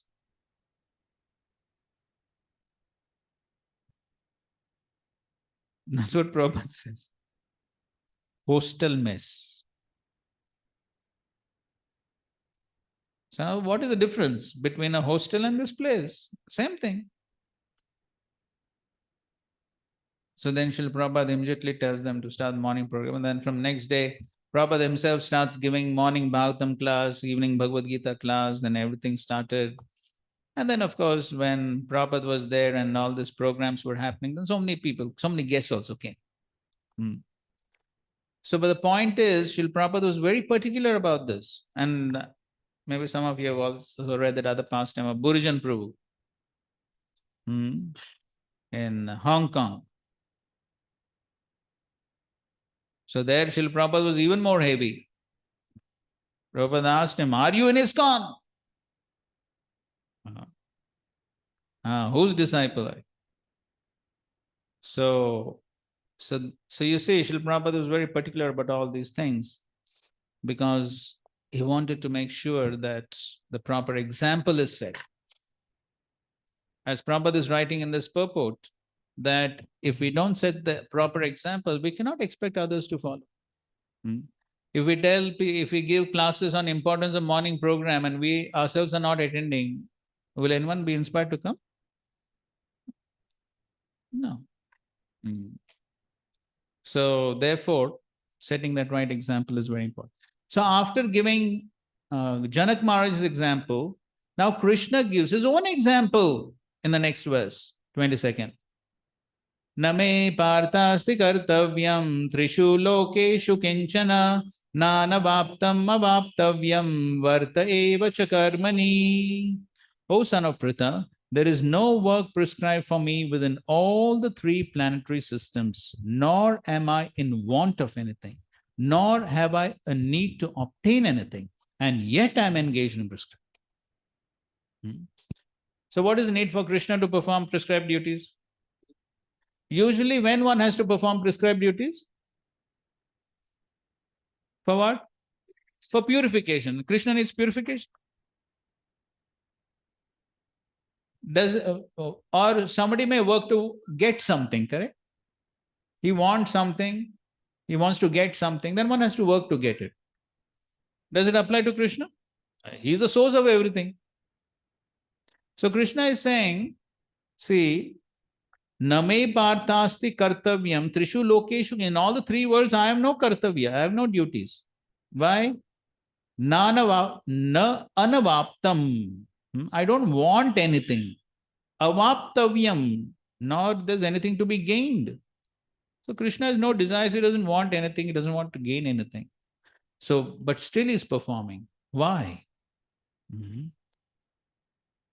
And yet I am engaged. Varta eva cha karmani. Yet I am performing prescribed duties. And then Prabhupada quotes this well-known verse. Na tasya karyam karanam cha vidyate na tat samascha chabhyadikascha drishyate parasya shaktir vividhaiva shruyate swabhaviki jnana balakriya cha. So this is from the Shvetashvatara Upanishad. Right? So in the last paragraph, Prabhupada writes, and yet one who must receive the results of work has some designated duty. But one who has nothing to achieve in the three planetary systems certainly has no duty. And yet Lord Krishna is engaged on the battlefield of Kurukshetra as the leader of the Kshatriyas, because the Kshatriyas are duty bound to give protection to the distressed. Although he is above all the regulations of the revealed scriptures, he does not do anything that violates the revealed scriptures. 23. Yadi hi aham na varteyam jatu karmanyatindriti mama vartmanu vartante manushya partha sarvashaha. The second part of the verse is the same. But here he says, Yadi hi aham na varteyam. If I did not perform my prescribed duties, then what will happen? Everyone will follow. Everyone will do the same thing. They will also not perform their prescribed duties. And if that happens, if I don't perform prescribed duties, then the common people also will not perform prescribed duties. Then what will be the result of that? 24. Utsideyurime loka na kuryam karma chedaham sankarasya cha kartasyam upahanyam ima praja. If I did not perform prescribed duties, all these worlds would be put to ruination. I would be the cause of creating unwanted population, and I would thereby destroy the peace of all living beings. So Krishna is saying that if I did not perform prescribed duties, the result would be Varna Sankara. So which reason of Arjuna is refuting? Yes, the fourth reason of Arjuna to not fight. What was that? Destruction of dynasty and creation of Varna Sankara is being defeated here. So there Arjuna said, by fighting there will be Varna Sankara. What Krishna is saying? By not fighting there will be Varna Sankara. Because Krishna is saying, by not fighting, by not doing your prescribed duties, others also will not perform prescribed duties. Others also will not follow Shastra. The men will not follow Shastra. The women will not follow Shastra. Then women will get polluted. Then there will be Varna Sankara. So that's how Krishna is refuting. And that's how all the three worlds would be put to ruination. Ime loka. All the worlds would be put to ruination if I didn't perform the prescribed duties. Okay, this is a nice purport. Read. Varna Shankar is unwanted population which disturb the peace of the general society. In order to check this social disturbance, there are prescribed rules and regulations by which the population can automatically become peaceful and organize for spiritual progress in life. When Lord Krishna descends, naturally he deals with such rules and regulations in order to maintain the prestige and necessity of such important performances. The Lord is the father of all living entities. And if the living entities are misguided, indirectly the responsibility goes to the Lord. Therefore, whenever there is general disregard of regulatory principles, the Lord himself descends and corrects the society. We should, however, note carefully that although we have to follow in the footsteps of the Lord, we still have to remember that we cannot imitate him. Following and imitating are not on the same level. We cannot imitate the Lord by lifting Govardhan Hill as the Lord did in his childhood. It is impossible for any human being. We have to follow his instructions, but we may not imitate him at any time. The Srimad Bhagavatam affirms, Naitat samacharej jatu manasyapi hi anishwaraha vinishate acharan modyat yatha rudro bhi jam visham. Ishwaranam vacha satyam tathaiva charitam kvachit tesham yat sva vacha yuktam buddhi mamstat samacharit. One should simply follow the instructions of the Lord and his empowered servants. Their instructions are all good for us, and any intelligent person will perform them as instructed. However, one should guard against trying to imitate their actions. One should not try to drink the ocean of poison in imitation of Lord Shiva. We should always consider the position of the Ishwaras, or those who can actually control the movements of the sun and moon, as superior. Without such power, one cannot imitate the Ishwaras, who are super powerful. Lord Shiva drank poison to the extent of swallowing an ocean. But if any common man tries to drink even a fragment of such poison, he will be killed. There are many pseudo devotees of Lord Shiva who want to indulge in smoking ganja, marijuana, and similar intoxicating drugs, forgetting that by so imitating the acts of Lord Shiva, they are calling death very near. Similarly, there are some pseudo devotees of Lord Krishna who prefer to imitate the Lord in his Ras Leela, or dance of love, forgetting their inability to lift Govardhan Hill.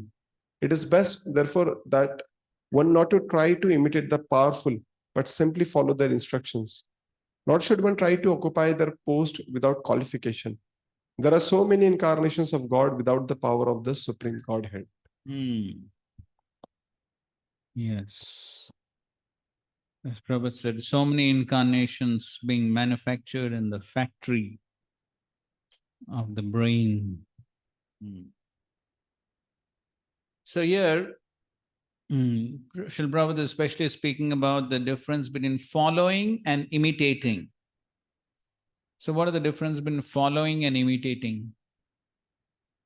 Anukaran and anusaran. So what is the difference?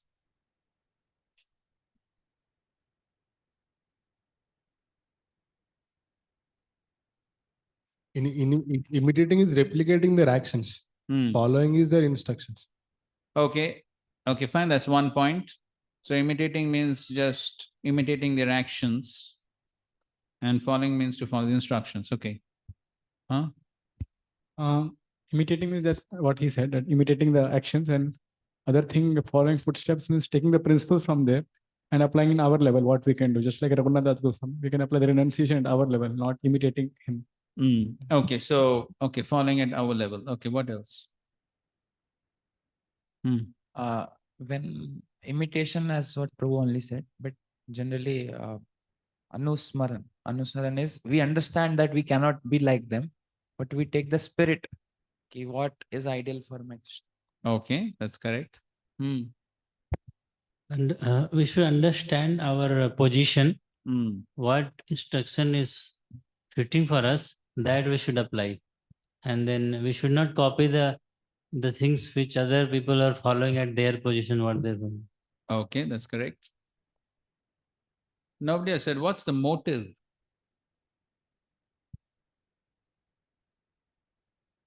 The motive is that by my actions, the superiors will be pleased. Now, what's the motive in imitating? Okay, show off. So the motive in imitating is, so that person is famous. So if I imitate him, I will also become famous. So that's the motive behind imitation. And what's the motive in following? Yes, to purify oneself, to ultimately please the Vaishnavas, please the Acharyas, please the Supreme Lord. That is the mood or the motive in following. In imitating, it is simply to get some false prestige. Okay, some examples of imitating in scriptures. Like Pondrak, he imitated Krishna. Yes, of course. He went one step ahead also. Yes. He said, I am the original Krishna, and this is imitation. Okay, which is the other example? Classic example for imitation. One more in Chaitanya Bhagavat example comes. Which so one snake charmer was there. So he tried to imitate Haridas Thakur. No, not the snake charmer. One Brahmana, he tried to imitate Haridas Thakur and he was beaten after that. He was beaten by the snake charmer. Yes. So the snake charmer, everyone knows this pastime, no? So tell some details. So there was one snake charmer and he was playing his instrument, and I don't know what it is called in English. So the snake was dancing.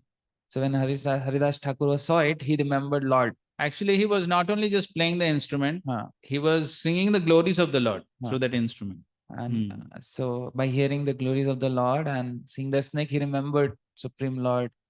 So he was in ecstasy and he started dancing. So many people surrounded Haridas Thakur and they were Showing quite respect. shocked, shocked and seeing the ecstatic symptoms. So again, similarly, a Brahmana saw all this and he thought, let me also do something like that so that I can also get some cheap adoration and some money. So he started doing the same thing, and eventually people realized that he's a imitation. He's not a true sadhu. So they started, including the snake charmer. No, the snake charmer only. The snake The charmer. snake charmer took a stick and started beating the Brahmana. Then? And then he realized. And then the people surrounding, they asked the snake charmer, why? When you saw Haridas Thakur, you were offering respects to him and bowing down. Now when you saw this Brahmana doing the same thing, why you beat him up? And so then the snake charmer explained, because Haridas Thakur, that was genuine symptoms of ecstasy, but this Brahmana is simply trying to imitate for cheap adoration. So therefore he beat him up. So therefore Prabhupada is talking about the followers of Lord Shiva imitating Lord Shiva by drinking some intoxicants and ganja and all that. But at the same time, they cannot drink poison. So then what right they have to imitate? So similarly, Krishna also. So they want to imitate Krishna's Ras Leela, but can they lift Govardhan hill? So these are some important points. So anyways, so Krishna is telling that if I don't set the right example, the whole world will follow, and the result of that will be Varna Sankara. So therefore, through all this, what is Krishna trying to tell Arjuna?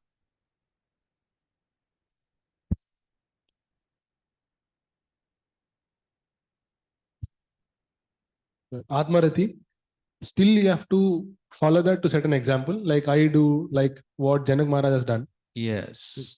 So Krishna is somehow trying to inspire Arjuna to fight, perform prescribed duty.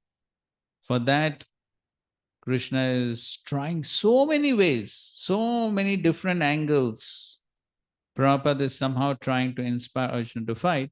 And of course, to all this, he's giving the entire world some very important lessons.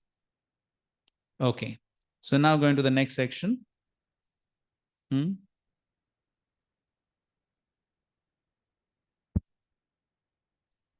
were discussing this example of Janak Maharaj. So like I heard Janak is a post, and many times it's not necessarily the same Janak who was father of Sita. And so it's like, and we hear that it's like descendant of Mandhata king was also Janak. So is it that way? Actually, frankly, I don't know. I'm hearing this for the first time, Because that Janak is a post. because I heard it from our ISKCON devotees only, because the person who was sitting, he No, was. there should be some Shastric reference. I'll surely. You get some Shastric reference. But in any case, whatever it is, the principle has to be understood. Anything else? Okay, good. So go to the next section, 25 to 35, don't disturb the attached. So now Krishna is speaking about how to deal with those. So you see what Krishna is trying to tell Arjuna: perform Nishkam Karma Yoga, correct? That is what Krishna is trying to tell Arjuna.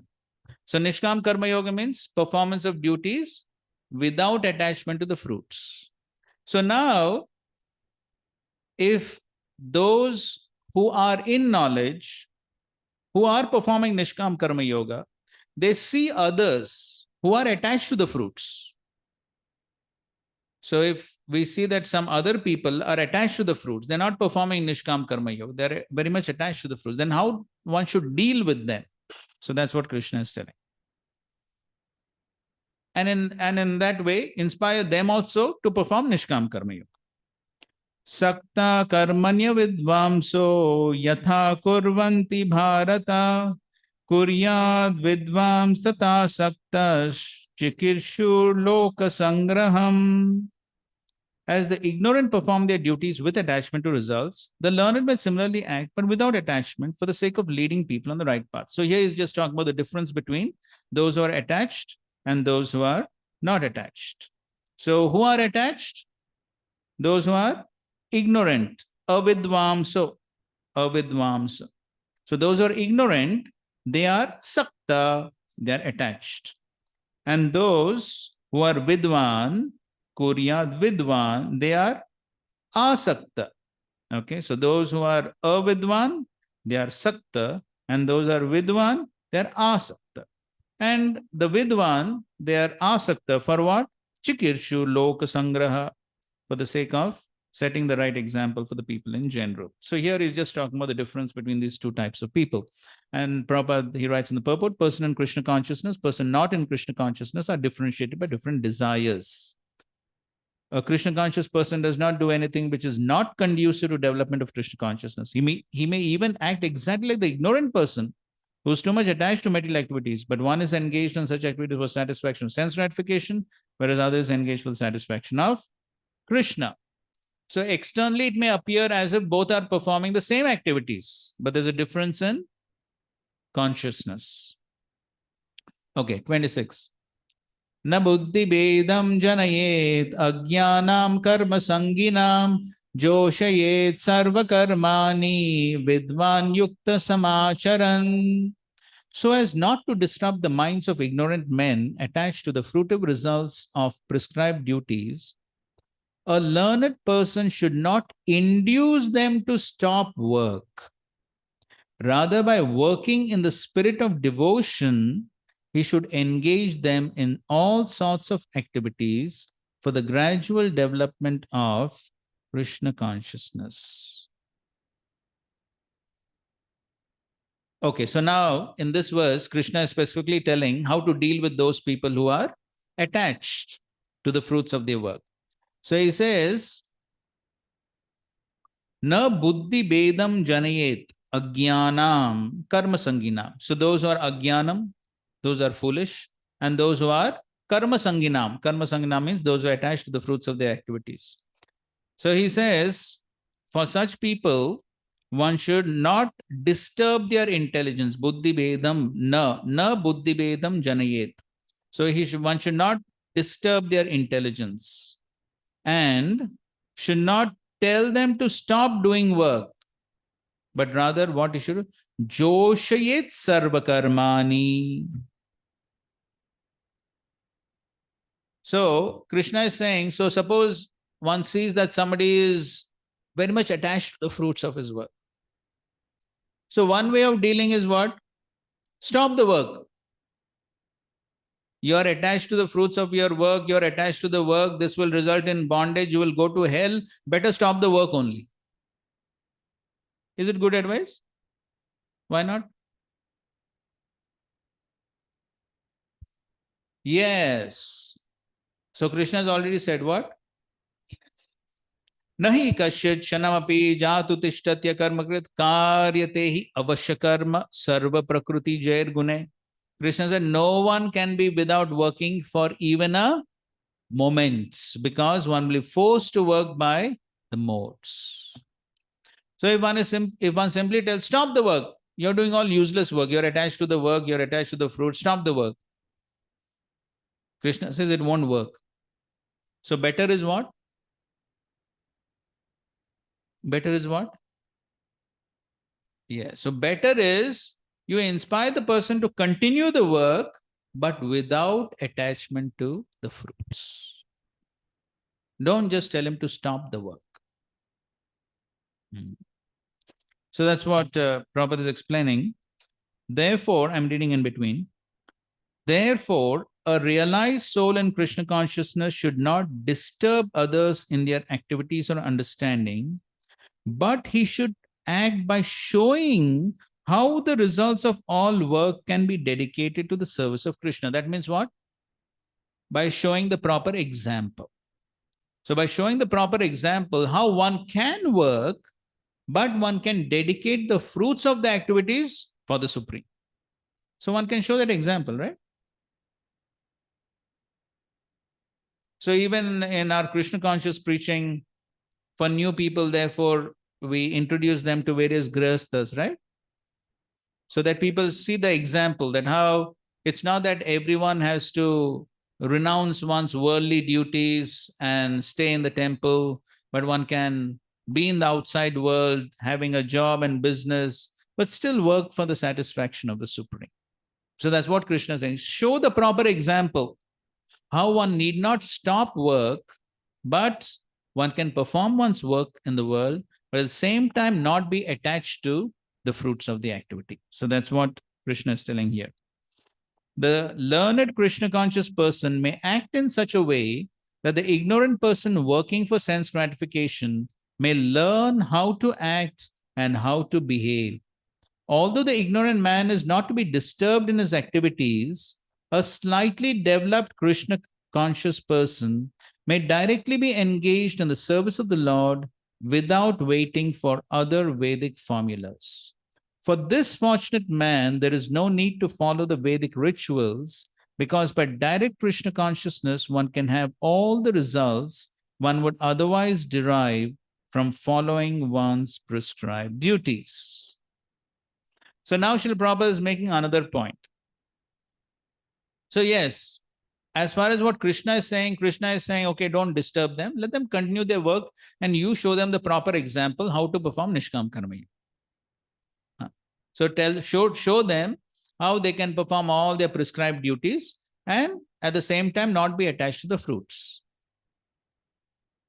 But then Prabhupada is going one step ahead.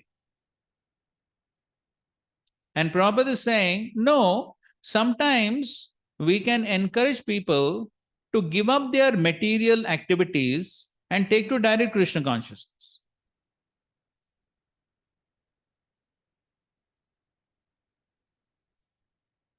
Without performing all their Vedic duties and all those other duties, one may have social duties and all those other duties, one can give them up and take to direct Krishna consciousness.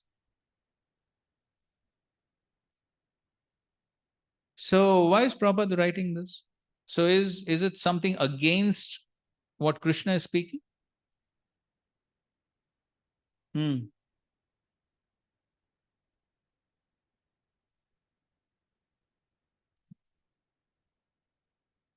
Here, a lot have been said about one is not one is that in any case he has to do his prescribed duties, and prescribed duties are meant for purification. And when Prabhupada says that anyone can give up their activities and do full-time Krishna conscious activities, that is, they are engaged in Krishna consciousness, which is as good as them performing their prescribed duties for period. Okay, yes, your point is correct. So for that, let's read this commentary. Read.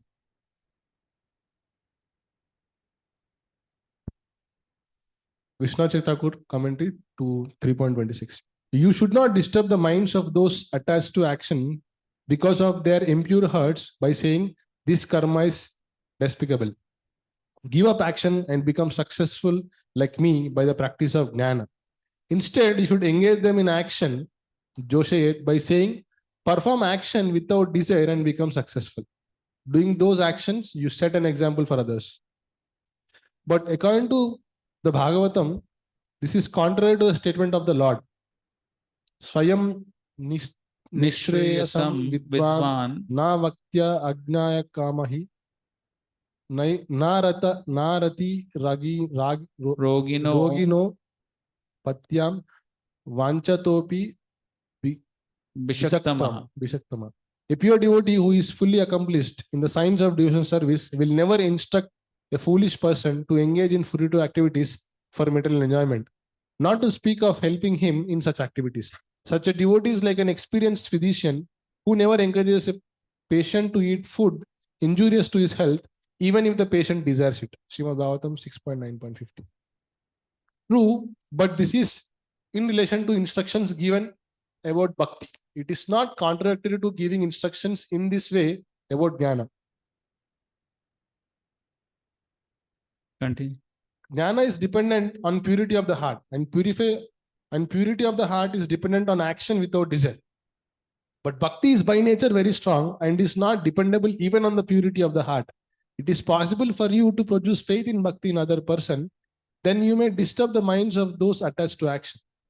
For those who have faith in bhakti have no obligation for performing karma. Yes.